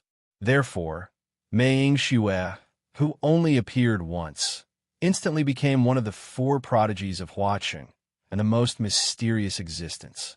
Thinking about it made people feel a bit unsatisfied. Lu Qingming's expression was calm, but his mood was unusually excited. Lan Shanggu said that three of the four prodigies of Huacheng had arrived today. Did that mean that he had already become one of the four prodigies of Huacheng? Would he truly be accepted by these top-notch young masters of Flower City? He knew that as long as he didn't make any mistakes, he would definitely be able to replace the willow tree. However, the four prodigies of Huacheng not only had to have deep connections, they also had to have the ability, the means, the intelligence, and the looks. There is no need to mention Mei Yingxue. That sissy was ridiculously beautiful. Jiang Zhulu was refined and scholarly. Lu Shu was free and unrestrained. Lan Shanggu was valiant and ferocious. They were all the best men in the world. Now, would he be able to keep pace with them? Lu Qingming acted as if he didn't care about that kind of thing at all and said with a smile, "Good looks always have an advantage. I wonder what that person from the Mei family is researching right now." "Who cares?" Lan Shanggu shrugged indifferently. "We'll know when he publishes his research paper." Jiang Zhulu laughed and said, "He is a wonderful person." Lu Qingming pointed to the top of the mountain and said, "Is that person up there not a wonderful person?" "He is," Lan Shanggu said. "He is one of the most wonderful people I've ever seen." Jiang Zhulu looked at Lan Shanggu thoughtfully and said, "Does your Lan family really want to ride on his coattails that much? Besides, your coattails aren't that thick right now. My two brothers, let's not beat around the bush in front of honest people. Our Lan family indeed values this project very much. If we can obtain the right to sell the product of the Rubik's Cube technology with our network channels, it won't be a problem for us to live a few years in peace. So, my two brothers, please support us." Jiang Zhulu laughed and said, "Support. Of course support. The problem is, what if the Rubik's Cube technology is in our hands? If the Jiang family has the Rubik's Cube, I'll talk to the Jiang family. If the Lu family has the Rubik's Cube, I'll talk to the Lu family. Whoever has the Rubik's Cube, I'll talk to them. I know there are some people who don't like Fang Yan, but our Lan family only cares about the matter and not the person. We just want to earn some money quietly." Since Lan Shanggu had already stated his family's position, Jiang Zhulu and Lu Qingming naturally wouldn't pursue this issue. They didn't have the right to prohibit the Lan family from doing business with Chaoyan technology. As long as their butts didn't lean towards them, it was fine. The matter of Lan Shanggu entertaining Fang Yan at the Blue Sky Club had already attracted the attention of many people. "Come, let's drink." Jiang Zhulu took the initiative to raise his glass and invite them to drink. "Good wind, Good moon, good brother, we must drink at this time, we must drink. The three of them raised their glasses at the same time and said, We must drink. Chiba Haoru felt like she was about to die. Where her father, Chiba Haobu, cut Fong Yin, she was extremely sad. When she saw Fong Yin trick her father and cause him to bleed, she was also sad. What made her even more depressed was that Qing Yin was entangled by Fatso, and her brother, Chiba Haomu, was dragged in a battle by a thin man. She knew that Fatso and that thin man were props used by Mr. Fong during his lectures, and they were also good friends of Mr. Fong. Because her father challenged Mr. Fong, they went to challenge Qing Yin and Chiba Haomu to vent their anger. Chiba Haoru felt a deep sense of powerlessness in her heart. This was Huaxia, where there were many talented people and experts. Was it really worth it for her father to do this? He wanted to make Japanese kendo famous. He wanted to pave the way for Japanese martial artists. He wanted to pursue the supreme kendo. But, Lord Father, this was Huaxia. If you challenge one person from Huaxia, there'll be 100 people from Huaxia standing up. They bully your disciple, humiliate your son, kidnap your daughter. There are too many of them, and they are too powerful. Even if you defeat teacher Fong Yin, do you really win this competition? What? You don't want to accept it? Seeing the sadness on Chiba Haoru's little face, Phoenix smiled and said, But this is really difficult for you. On one side is your father, and on the other side is the teacher you like. If you have to choose one, it will really be very painful. But in the end, you will choose your father, right? Yes, Chiba Haoru said. I hope that my father can win this competition, because he has given up everything for this competition, and the only thing left is to win. But that's not why I'm not satisfied. Then why are you not satisfied? Phoenix asked.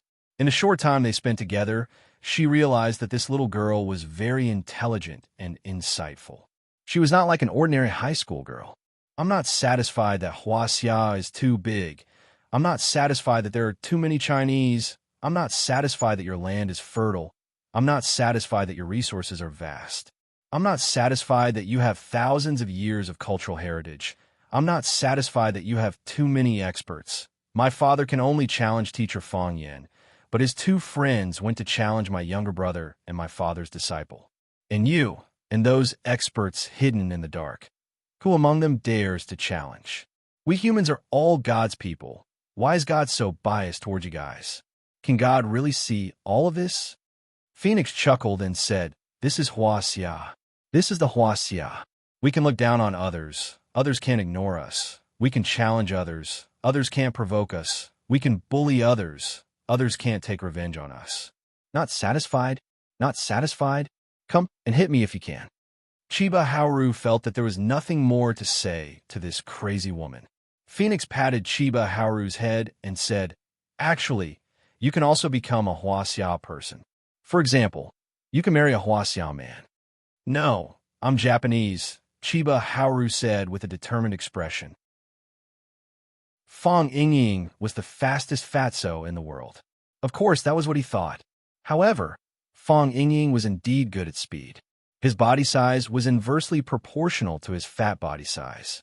When he and Qing Yin unleashed their speed at the same time, it could be said that they were the brightest. The two of them fought with speed. One was a round meatball, but his attacks were extremely heavy. The other was like a black shadow, retracting his hand as soon as it reached out, almost never clashing directly with Fong Yingying. Fong Yingying's consecutive frontal attacks were all dodged by Qing Yin. He was extremely angry, clenching his teeth as he charged towards Qing Yin. This bastard, if you're so good, let me give you a few solid punches. What kind of hero are you running around all the time? Thinking that he couldn't be considered a hero, Fong Yingying felt a bit better. Not everyone could be a hero. On Fong Haoen's side, the battle was even more intense. Note, it was a shouting match. Fong Haoen sent Qinya Haowu flying with a thunderous punch and shouted, You despicable bastard! You dare to use the monkey steals the peach to ambush me. You want to cut off my descendants? I'll fight you to the death. Fong Haoen used the bone-shrinking hand to slap Qinya Haowu's chest, causing him to spit out blood. He shouted even louder, You dare to insult my mother? Even though I don't know who my mother is, I respect her a lot. I'll fight you to the death. Fong Haohan kicked Qinya Hao's balls, looked at his twisted face and cursed. You despicable bastard! You dare to use the monkey steals the peach to ambush me? You want to cut off my descendants? I'll fight you to the death. Yi Ro stomped her foot on the side. This idiot, you've already used this excuse just now. Bam! Fong Haohan punched Qinya Hao's face and angrily said, You dare to call me ugly? How am I ugly? How am I ugly? I'm so skinny, how can I be ugly? Qinya Hao could no longer hear what Fong Haohan was shouting. He fell on the pile of rocks, foaming at the mouth and covered in blood.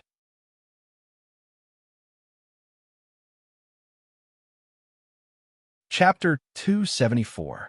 On the rugged mountain path, a row of black-clothed people moved quickly and silently. They were climbing the back mountain of One Sword Peak, which didn't even have a mountain path. It was a completely deserted area. Thorns, poisonous insects, steep slopes, and rocks that could fall at any time. It was a hair-raising walk. This group of black-clothed people were dressed uniformly and strangely. They wore black hats that looked like swimming caps, and they wore tight-fitting black fiber uniforms. Each of them carried a barrel-shaped bag. With one person in the lead, everyone followed. The black-clothed person in the lead looked up and waved his hand. The group of black-clothed people behind him immediately spread out and entered the dark mountain. They came without a shadow and left without a trace. Apart from a few lonely birds that were occasionally startled, no one knew the secret of their arrival. Chiba Bing's body soared into the air, slashing left and right with his sword. There was no sound, no shadow, only the sword energy could be seen. The trees behind Fong Yin, the rocks that he dodged, the flowers and grass on the trees were all cut into pieces by the sword energy. Fong Yin took a step forward and slashed at his chest. Fong Yin quickly retreated, and another sword slashed at his back. Fong Yin spun on the spot and slashed at the top of his head. Because of the formation, there was nowhere to hide. Fong Yin's space to move became smaller and smaller. This was also Chiba Bing's deliberate intention. When he was only 3 feet away, he would enter a dead end. No one in the world could save him. Fong Yin had already used Drunken Crane, riding the wind, to the extreme. His body was like a small boat on the ocean. He ran here and there in a sorry state. I can't do this anymore, Fong Yin thought. He also knew what Chiba Bing was planning.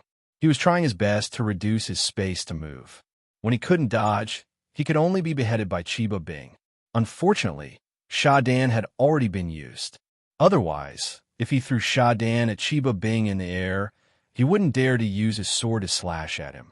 In that case, he might be able to escape from the sword formation. The flesh on the wound on his chest opened up more and more. Because of the intense exercise, blood gushed out again. Even the golden chrysalis muscle nourishing powder was washed away.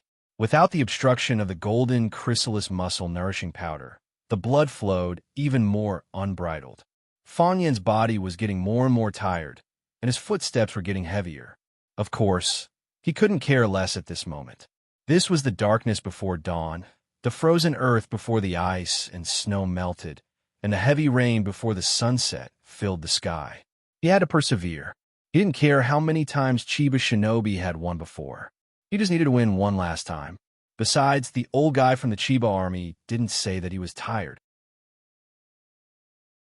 How could a young man with good teeth and a good appetite say that he was tired? Sha. Another large rock was shaved off by the sword chi. Of course, the originally huge rock had been shaved into a flat top by the Chiba Shinobi. The stone rolled to the ground, blocking Fong Yin's path of retreat. However, if Fong Yin moved forward, he would face the sharpest sword of the Chiba army. He couldn't move to the left because the Chiba army's sword chi still remained there. He couldn't move to the right because the Chiba army had just withdrawn his sword from the right. The speed of the Chiba army was too fast. He could launch hundreds of swords in a second, and those hundreds of swords formed a dense spiderweb. It was really not easy for a mosquito like Fong Yin to pass through the spiderweb. Fong Yin stood still and let the long sword attack him. The Chiba army didn't disappoint Fong Yin and slashed at his neck. This was a horizontal sword. Perhaps because of the excitement of drinking blood, the long sword, which had been silent all this time, actually let out a long cry. Fang Yin closed his eyes and displayed the heart of Taiji again. The Taiji domain was fully displayed, bringing him into another world. He was not convinced. He wanted to try again. He wanted to try again to see if the Chiba army sword was faster or if his hand were faster in the Taiji domain. He could only try again because in his skill box, only the heart of Taiji had a chance to match the unique skill of the Chiba army sword array. The heart of Taiji was a domain, and so was the sword array. Now, Fang Yin was going to use his own domain to fight against the Chiba army's domain. This was one of his few options. Puff! The clothes on Fang Yan's body, which had long been cut into pieces by the sword Qi, burst open, and he blocked the front of the Chiba army. At this time, Fang Yan's upper body was completely naked. Of course, this move was very difficult, so it was recommended not to easily imitate it. Some people could only shake the clothes on the upper half of their bodies, while others couldn't control it well and shook the lower half of their bodies.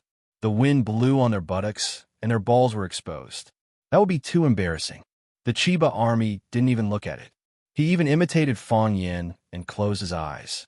Two pretentious fellows, someone cursed in the darkness. But this time, no one responded.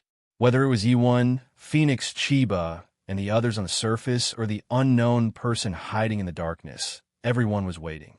They were waiting for the most intense battle to arrive, waiting for the peak collision between the successor of Taiji and the Japanese sword god. The Chiba army's body finally appeared in the darkness. His expression was serious, but his hand that was wielding the sword was calm. He had long reached the state of being one with the sword. These swords were his hands, his feet, and a part of his body. No matter how long he used them, or how intense the movements he did, he still had absolute control over them. In Fang Yan's Taiji domain, the Chiba army's face and sword were clear. Fang Yin could even see his naked upper body. Even the few hairs on his chest and the two little eyes were undisguised in Fang Yan's mind. Fang Yin quickly diverted his attention. He had looked at the wrong place just now and almost kicked him out of the Taiji domain. The speed of the sword was very fast, but in Fang Yan's mind, it seemed to be moving slowly. Yes, in this domain, the speed of all objects was slower than the speed of Fang Yan's eyes, because he was the only king in this world. Whoosh! Suddenly, the speed of the sword increased. If the speed was 1 in the past, it had increased to 9 now. It was getting faster and faster, so fast that Fang Yan's eyes couldn't keep up with the speed. The sword also became more and more blurry. He could no longer see the trajectory of the sword clearly. This shocked Fang Yin. He had never encountered such a thing before.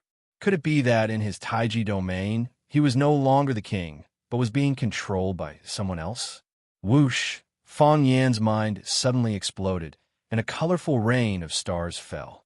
They flew about, drawing one beautiful arc after another in his boundless mind. The clear images in his mind had disappeared, and now the flowers and grass had become bright spots and lines. Hashirama Chiba's body turned into a moving dot of light, and the long sword he swung was a glowing line. Fang Yin stretched out his hand. Crack! Crack! Fang Yan's hand pierced through the sword Qi surrounding the long sword. The sword Qi exploded, giving off a strange sound. However, the sword energy didn't hurt Fang Yin. Fang Yan's hand finally grasped the blade of Chiba Abe's sword. This was impossible in the past, but it was happening right in front of his eyes. The heart of Taiji, the heart follows Taiji.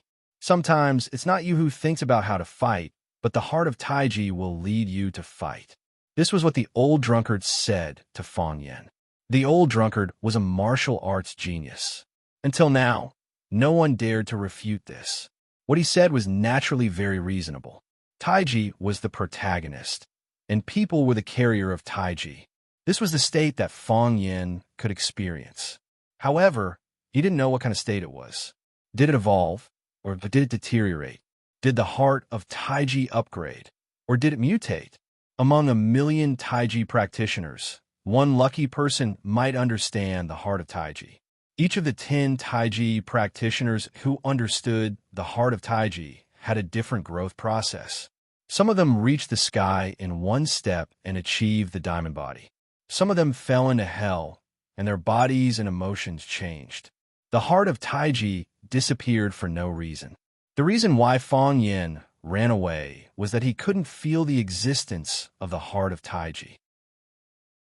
Instead of saying that he was afraid that Yiro would beat him up, he was afraid that the heart of Taiji would never come back. Therefore, after the heart of Taiji returned, he wouldn't feel embarrassed even if Yiro beat him up in front of hundreds of teachers and students. Instead, he was secretly happy. Look at me, look at me. Look at how much I've been beaten up. The long sword stopped moving forward, and Hashirama's body also froze in the air. Hashirama lowered his head and looked at the long sword in his hand. He sighed softly and said, "You understand?" "Yes," Fang Yin said. "What did you understand?" "I don't know," Fang Yin said. He really didn't know what he had understood. He didn't even know if he had understood it or not. Hashirama asked him if he had understood it, but he was too embarrassed to say that he hadn't. That would be really embarrassing. "You have indeed comprehended it," Chiba Shinobu said and sighed deeply again. His high spirit was gone, and so was his sword. The soul of the invincible Japanese god of swordsmanship was suddenly taken away. He was a little dispirited and said, "I've practiced swordsmanship all my life, and I've sought the way of heaven. Even heaven is helping you. What can I do?" Fighting with heaven was endless joy.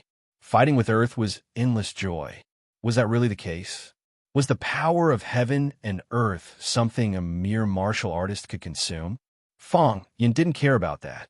He only remembered as saying, "Take advantage of your enemy's weakness." Just as Qinya was feeling melancholic, Fang Yin slapped his chest with his palm. The long sword in Hashirama's hand fell, and his body fell toward the cliff of one sword peak like a paper kite without a string.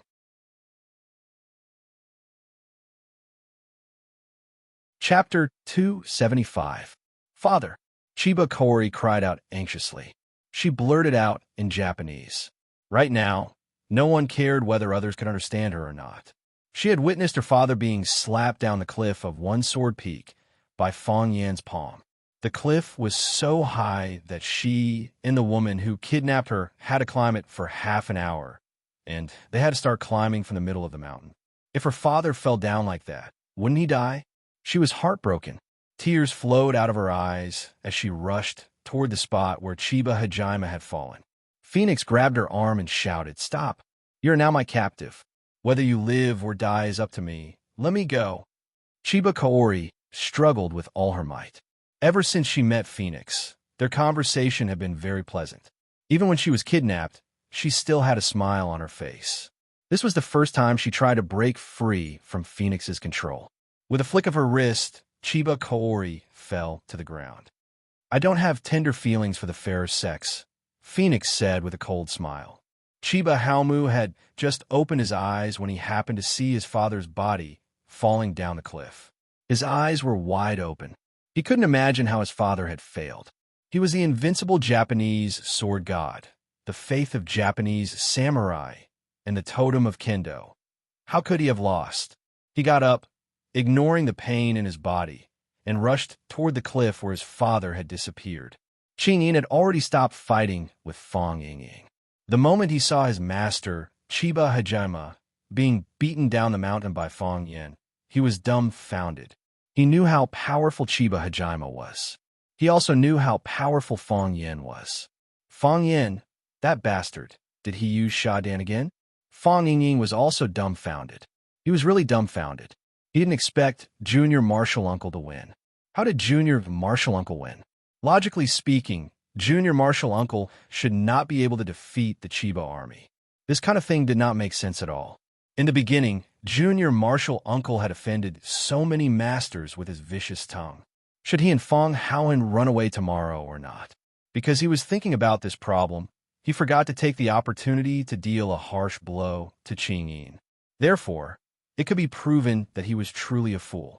Qing Yin only snapped out of his daze when he saw Qinya Haowu crawling up from the ground and about to jump off the cliff. Using his full speed, he grabbed Qinya Haowu who was about to fall from the sky, and pulled him back. Before Qinya Haowu could resist, he slapped the back of his neck, and Qinya Haowu fainted again without a sound. They cooperated very well. To be honest, Fang Yin was also a little surprised. He knew that he was going to face a tough battle, and he had indeed been on the verge of death countless times. However, the sudden appearance of this state and a mutated Taiji heart made him completely unable to control it. In other words, he didn't even know if such a state would appear again in the future. Of course, even though he was confused, he still had to grasp the key point at the crucial moment. He knew what he should do and what he shouldn't do. What he should do was not to stand there in a daze, but to jump off the cliff with Qinya Haowu. Fang Yin also jumped off. Phoenix said to Qinya Haowu, who was still trying to crawl up from the ground, "Don't worry, your Mr. Fang jumped down to save your father." Qinya Haowu looked over in surprise, and indeed, she saw her Mr. Fang jumping off the cliff. However, she didn't notice that when Phoenix said that, there was a trace of pity in her eyes. Not much, just a trace. Qinya Haowu's falling speed was not fast, and he was still thinking about using his body's strength to control the inertia of the falling object. In this aspect, he did very well. He moved his feet and released his energy, using it to increase his buoyancy.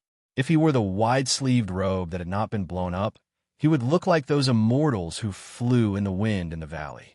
This action was really cool. Fang Yin fell very fast because he needed to be fast. Qinya Haowu was sent flying by Fang Yin's palm, which was a passive acceptance. As long as it was something that was passively accepted, everyone would be reluctant to do it. Qinya Haowu didn't want to fall to the bottom of the valley, so he wanted to use his personal cultivation strength and the saplings and vines on the cliff to jump back to the top of the mountain. As long as he was given a small leverage point, he could soar to the sky again. He stood in front of Fang Yin again. He still wanted to fight, and he didn't want to admit defeat. Fang Yin thought the same. He also wanted to fight, and he didn't think that Qinya Haowu had lost. As long as he was alive, he wouldn't lose. It wasn't easy for him to defeat him. If he didn't take the opportunity to kill him, what if he challenged him again after he recovered? What if he shamelessly challenged Fang Yingying and Fang Haowen? What if he challenged Yi Gentle, that wild woman? Fight! Keep fighting. I won't stop until I kill him. The matter was in free fall, and Fang Yin himself used the 1,000 caddies fall in this movement. Fang Yin's body fell at a high speed, like a big cannonball shot by someone from the top of the mountain. He landed on the top of Qinya Haowu's head and kicked at the top of his skull. If this kick landed, Qinya Haowu's head would be stomped into his stomach. Qinya Haowu waved his arm, and his body moved inward by 10 feet. It was only because of this subtle balance that Fang Yan's heavy body fell below him. Qinya Haowu laughed wildly and shouted, "You came at the right time. I was worried that there was no one to accompany me on the long mountain road. It's too lonely to be alone." As he spoke, he had already kicked 32 times at Fang Yan's head, face, and spine. He exerted his strength very well. Even though he was doing gravitational movements, he still managed to keep his body above Fang Yan's head. Fang Yin kept using his hands to parry, and it was very difficult for him to avoid Qinya Haowu's killing moves. Crack! An extended sapling was knocked down by Fang Yan's body. It was at the moment when his back touched the sapling that Fang Yan's body had already sensed it. He straightened his body and rushed up again with the force of the collision. This was the realm of masters. As long as they were given a drop of water, they could turn it into a whole ocean. As long as they were still breathing, they might have the opportunity to kill your whole family. Fang Yin punched out with a single fist, just like Ultraman's cold and aloof appearance when he was summoned. The difference was that one was charging from the sky to the ground, while the other was charging from midair to the sky. Qinya Haowu's right foot straightened and stabbed toward Fang Yan's fist like a sharp sword. He wanted to cut off Fang Yan's fist and split his whole body in half from top to bottom. Don't be fooled by the fact that he was only using one leg. That leg was his invincible sword. Boom!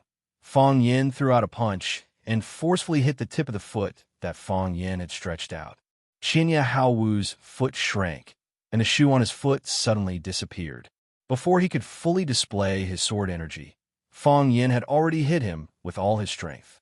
Qinya Haowu's body also rose, but he was hit by Fang Yin. He stretched out his hand, and a handful of leaves fell into his palm.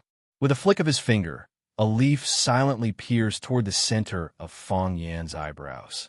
Flying flowers and leaves could hurt people. This was the strength of Qinya Haowu.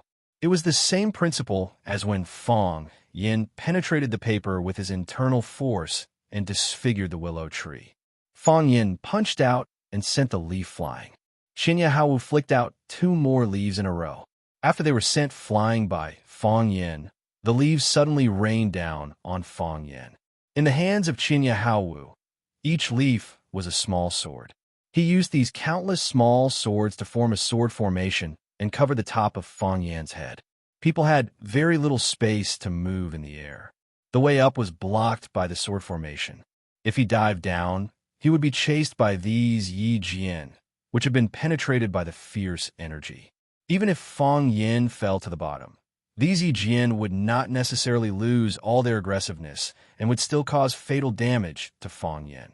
This was Qinya Haowu, the Japanese sword god who could not be underestimated at any time. Fang Yin was really angry. He knew it. He knew that this old guy was not a good guy. You have already failed and been thrown off the cliff. Do you still want to be so powerful? Do you still want to create so much trouble for people? It was so late now, and the audience was tired of watching. The ultimate move should have been used up. Can't you just obediently let me kill you? Do you have any professional ethics? Do you have any competitive spirit? What kind of match would go on and on like this? Fang Yin felt that he had to use his ultimate move and secret weapon. This old guy's spirit of resistance was too strong. He suddenly exerted force, and the pants on his lower body were shaken off by him. Hiss! When the pants flew off his body, there was a loud sound of cloth ripping. He grabbed the pants that could only be called cloth that was about to be blown away by the mountain wind and waved it at the small leaf sword that was coming toward his head. Clap, clap, clap, clap. The pants that were penetrated by true chi and the leaves that were penetrated by sword chi collided with each other, making continuous sounds. If you were lucky enough to see this scene from a distance, you would be surprised to see a naked guy grabbing something and attacking another guy with his upper body bare. The naked guy ran fast, and the naked guy chased even faster. Their fight looked very fierce and ambiguous. If they were not in love, they would never do such a thing. When Fang Yin pulled up his pants and slapped all the Yi Jin away, he also felt a little sad. Damn it, I didn't shake it well just now, and my underwear was also shaken off.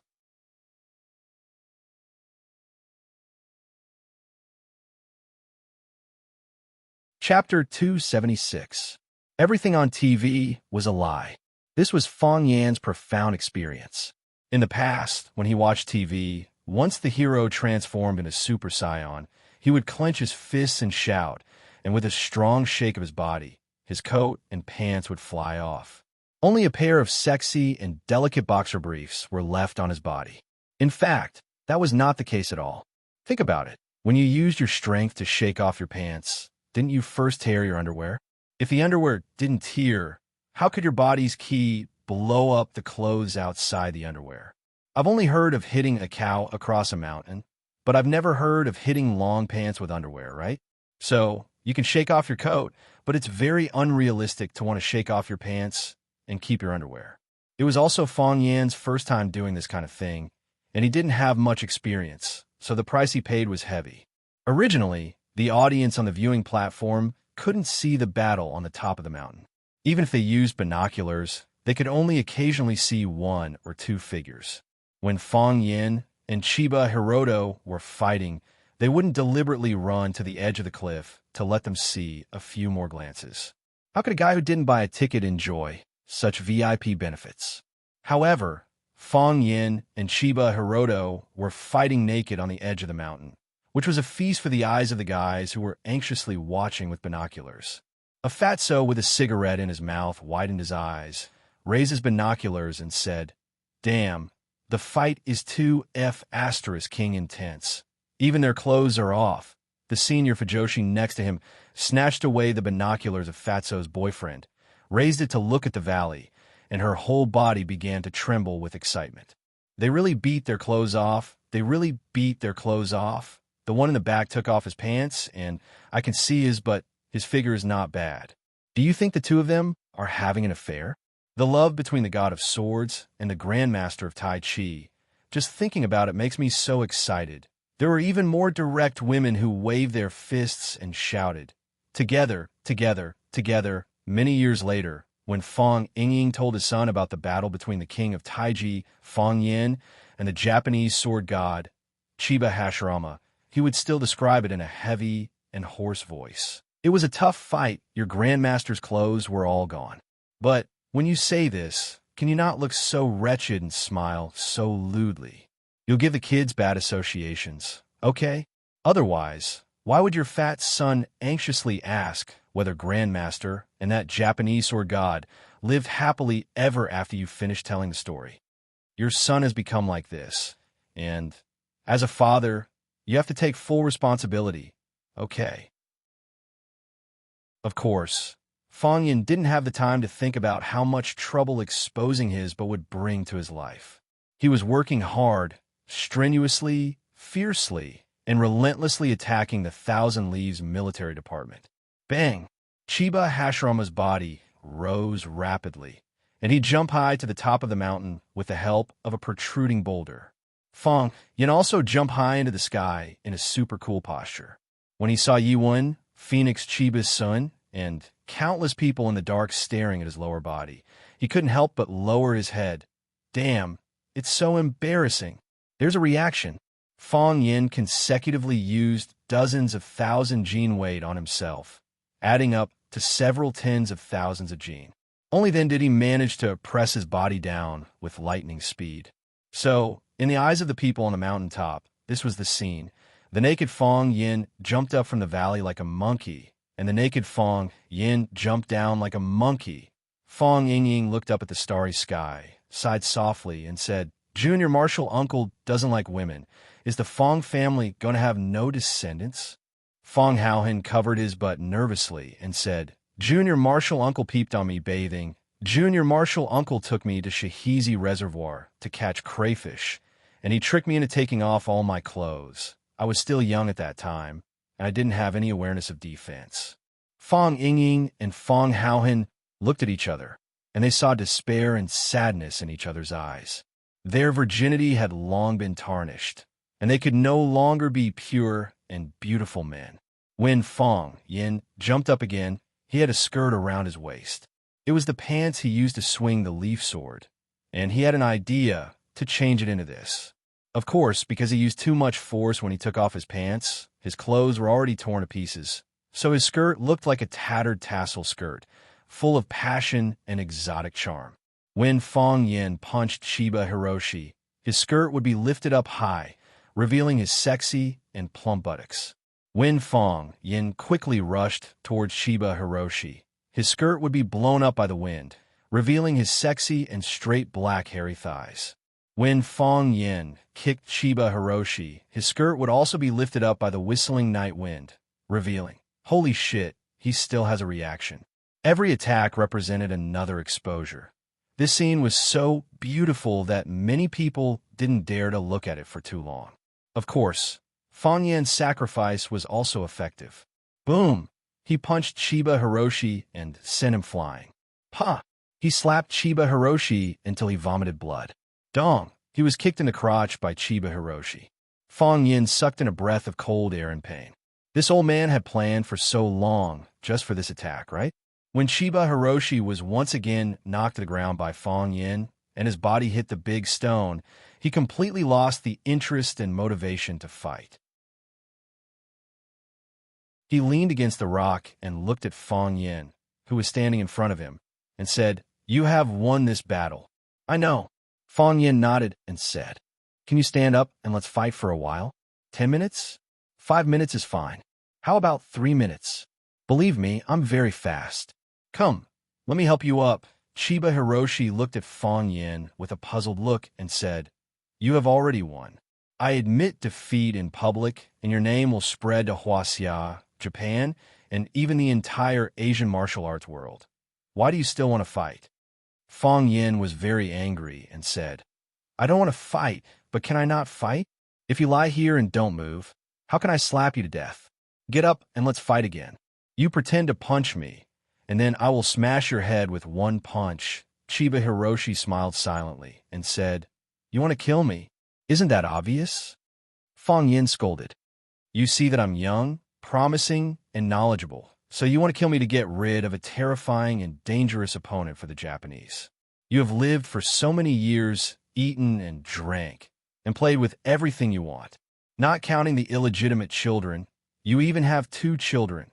Can't you let me kill you with one slap? You're better than me at this point." Chiba Hiroshi said, "I wanted to kill you, and I showed my murderous intent from the beginning. You wanted to kill me, and you only showed a little bit of murderous intent now. T murderous intent. I just wanted to save my life from the beginning. Okay? I only wanted to defeat you after I saved my life. Okay? I only wanted to kill you after I defeated you. Okay? You wanted to kill me from the beginning, but I went through a complicated mental journey and emotional change. You won't understand even if I tell you. Anyway, you have to stand up immediately and let me slap you to death." Chiba Hiroshi laughed wildly. He laughed until his voice was hoarse and he couldn't breathe. He clutched his chest and coughed violently, and bright red blood flowed from the corner of his mouth. His internal organs had been injured by Fang Yin, and his body was severely damaged. Just now, when Fang Yin knocked him out of the canyon, he had already lost his fighting spirit.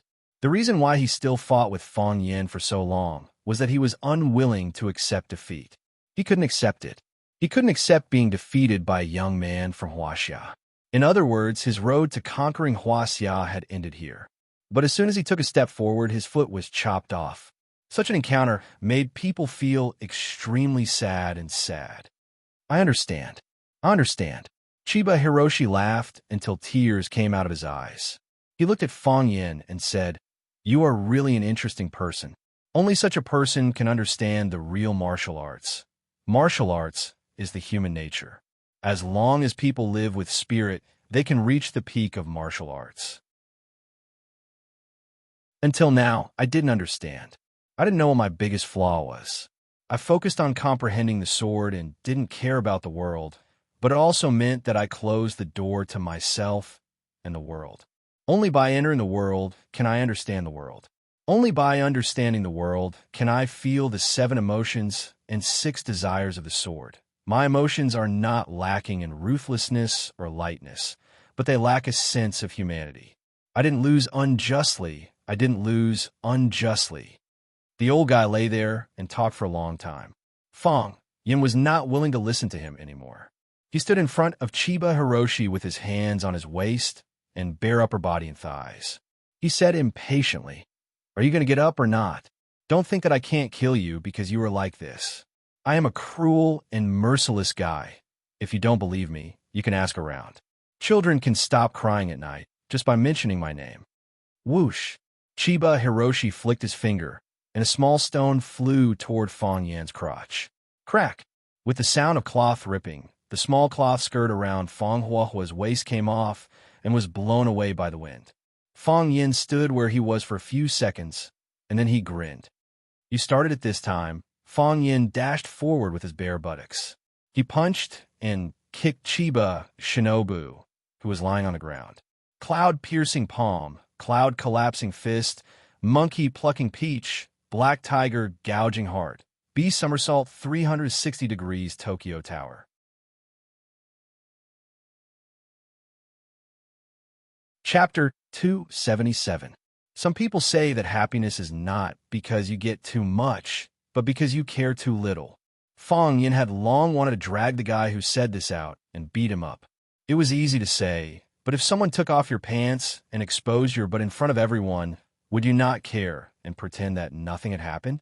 I hate it when people act cheap. Fang Yin felt someone patting his butt. Oh, it was the wind. Fang Yin felt someone pulling his arm. He turned around abruptly and saw Chiba Kaori standing timidly behind him.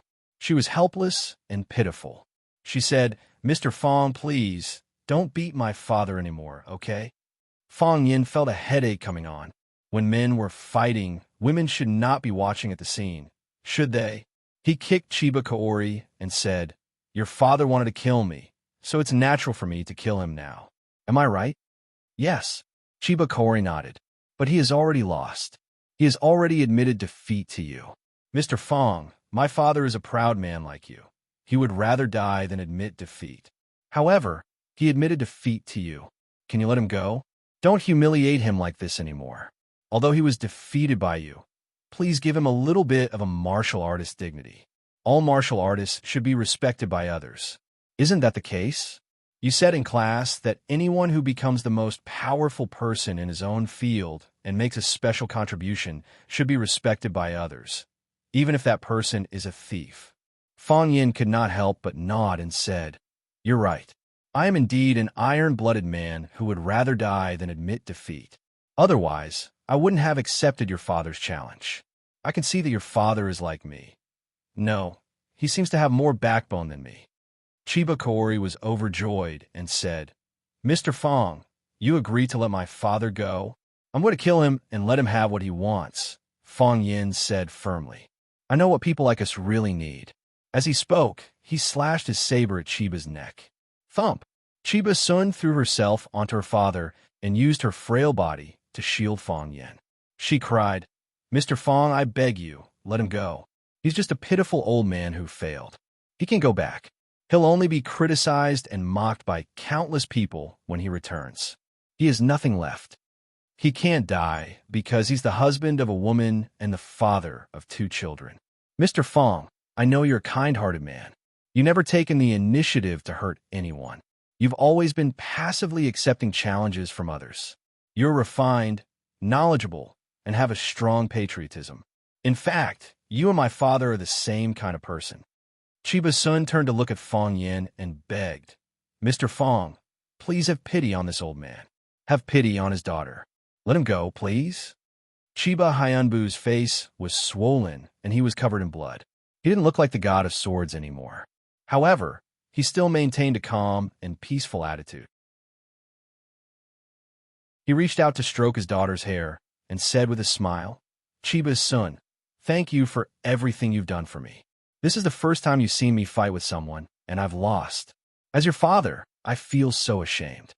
"No, father, you're not ashamed. Not at all," Chiba's son said as she hugged Chiba Hyunbu. "In my heart, you're not only the Japanese god of swords, but also my idol. As a father, I know you're the best father in the world. You've never criticized me or forced me to do anything. You've given me all your gentleness and love. It's the happiest thing in my life to be your daughter." "Silly child, it's because you're my daughter," Chiba Hyunbu said with a smile. He twitched the corner of his mouth, and a large pool of blood flowed out. Fong Yin watched the scene quietly. He really couldn't bring himself to do it. Just as Chiba Sun said, to the former Japanese god of swords, Chiba Hyunbu, begging for mercy was more difficult than dying in battle. He gave up on the competition and lay there, allowing people to beat and scold him. In fact, he was already prepared to die. Otherwise, he wouldn't have thrown that pebble at Fong Yin's fringed underwear. It was reasonable for Fong Yin to beat him to death for such a provocation. Even the old guys who were watching from the sidelines wouldn't say anything because it was natural for martial artists to fight back when they were attacked. However, Chiba Sun begged for mercy on his father's behalf, which made him feel worse than slapping Chiba Hyunbu dozens of times in public. It was a great humiliation for the Japanese god of swords to rely on his daughter to save his life. However, even so, he didn't reprimand Chiba Sun or thank her for what she did. He only regretted that he couldn't win the competition in front of his daughter. He was the sword god of success, and he was also success's father. Seeing that Fong Yin wasn't willing to agree, Chiba Hyunbu knelt in front of Fong Yin and hugged his calf. "Mr. Fong, please let him go this time, okay? I'll agree to any condition you want.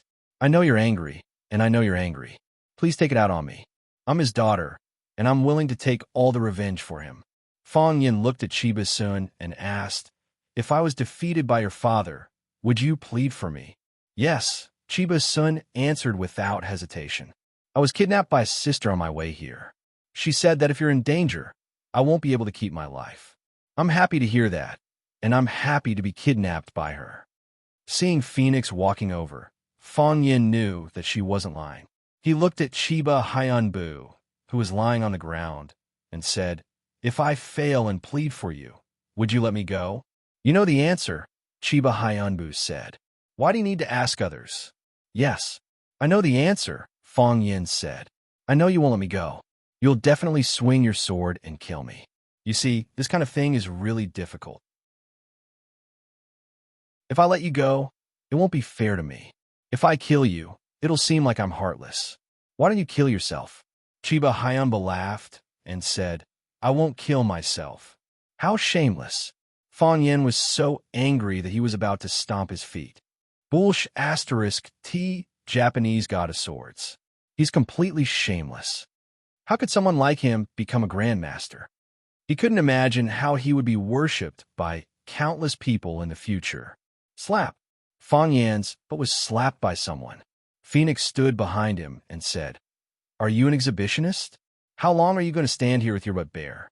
Those seniors in the dark are here to watch you fight with the Japanese god of swords, not to see you show off your body. I'm not doing it for them to see," Fang Yin said embarrassedly.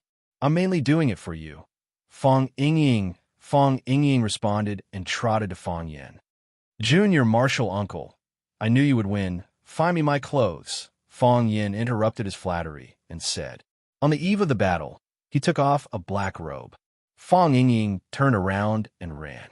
He really did find a black robe that was still intact. "Give me the clothes." Phoenix reached out to take it. "Give me the clothes." An even colder voice came from behind. Fang Yingxiong looked at Phoenix, who was in front of him, and then at Yi Ro, who was walking over from behind. His fat face turned bitter, and he said awkwardly, "Both of you want it. Who should I give it to?" "Give it to me." Phoenix and Yi Ro shouted at the same time. Phoenix saw Yi Ro, and Yi Ro naturally saw Phoenix. The two women's eyes met, and there was a fierce electric current between them. They were old acquaintances, but they didn't have a good relationship. In terms of feelings, Fang Yin and Phoenix had a better relationship, because every time Fang Yin was beaten like a dog by Yi Ro, he would run to Phoenix for comfort. Fang Ying looked at Fang Yin for help, but Fang Yin pretended not to see it. He stared at Chiba and said, "Brother, do me a favor and stab yourself, okay? Who doesn't encounter difficulties in the martial arts world? Next time you are in trouble, I can help you." Fang Ying threw the clothes into the air and shouted, "Whoever grabs it gets it, slap." Fang Yingxiong was kicked in the face. The kick made him dizzy and confused. He felt like he was about to fall to the ground. Bang! He was kicked in the stomach, and his body rolled on the ground like a ball. Phoenix sneered and said, "I told you to give it to me, so give it to me. Why are you talking so much nonsense? Don't play tricks with me. You're courting death," Yi Ro said in an unfriendly tone. Fang Haoen was so scared that he trembled all over. He wanted to hide his tall body in the crack of the stone. The black robe fell to the ground, but Phoenix and Yi Ro were unwilling to bend down to pick it up. How could such a cold woman do such a thing? Fang Yin looked at Phoenix and Yi Ro, sighed, and shouted, "Fang Haoen." No one answered. Fang Haoen lay next to Fang Ying, pretending to be dead. His face was still smeared with the blood he borrowed from Fang Ying's face. Fang Yin looked at Phoenix and Yi Ro and said, "Can you help me pick up the clothes?" Neither Phoenix nor Yi Ro answered. Chibakori looked up at Fang Yin, then at Phoenix and Yi Ro. She hurried to pick up the black robe on the ground and brought it to Fang Yin. Fang Yin covered himself with the black robe and fastened the belt. He immediately felt a sense of security. Standing naked in front of so many people, he was really a little uncomfortable. Fang Yin looked down at Chiba Kaori and said, "What should I do with you?" Chiba Kaori's eyes were suddenly filled with anger. He jumped up and threw himself at Fang Yin. Fang Yin punched and sent Chiba Kaori flying. At the same time, a row of people in black who could fly suddenly appeared in the sky above the valley. They raised their biological guns and shot at Fang Yin. Boom! A large crater appeared where Fang Yin had been standing. You're tuning into the Romance Rendezvous YouTube channel. We're so grateful for your support, and don't forget to subscribe to join us on this incredible journey through captivating stories. Your generosity through donations truly makes a world of difference, as it's the primary source of revenue that allows me to expand and enhance this channel for you. Thank you from the bottom of my heart for being a part of this adventure.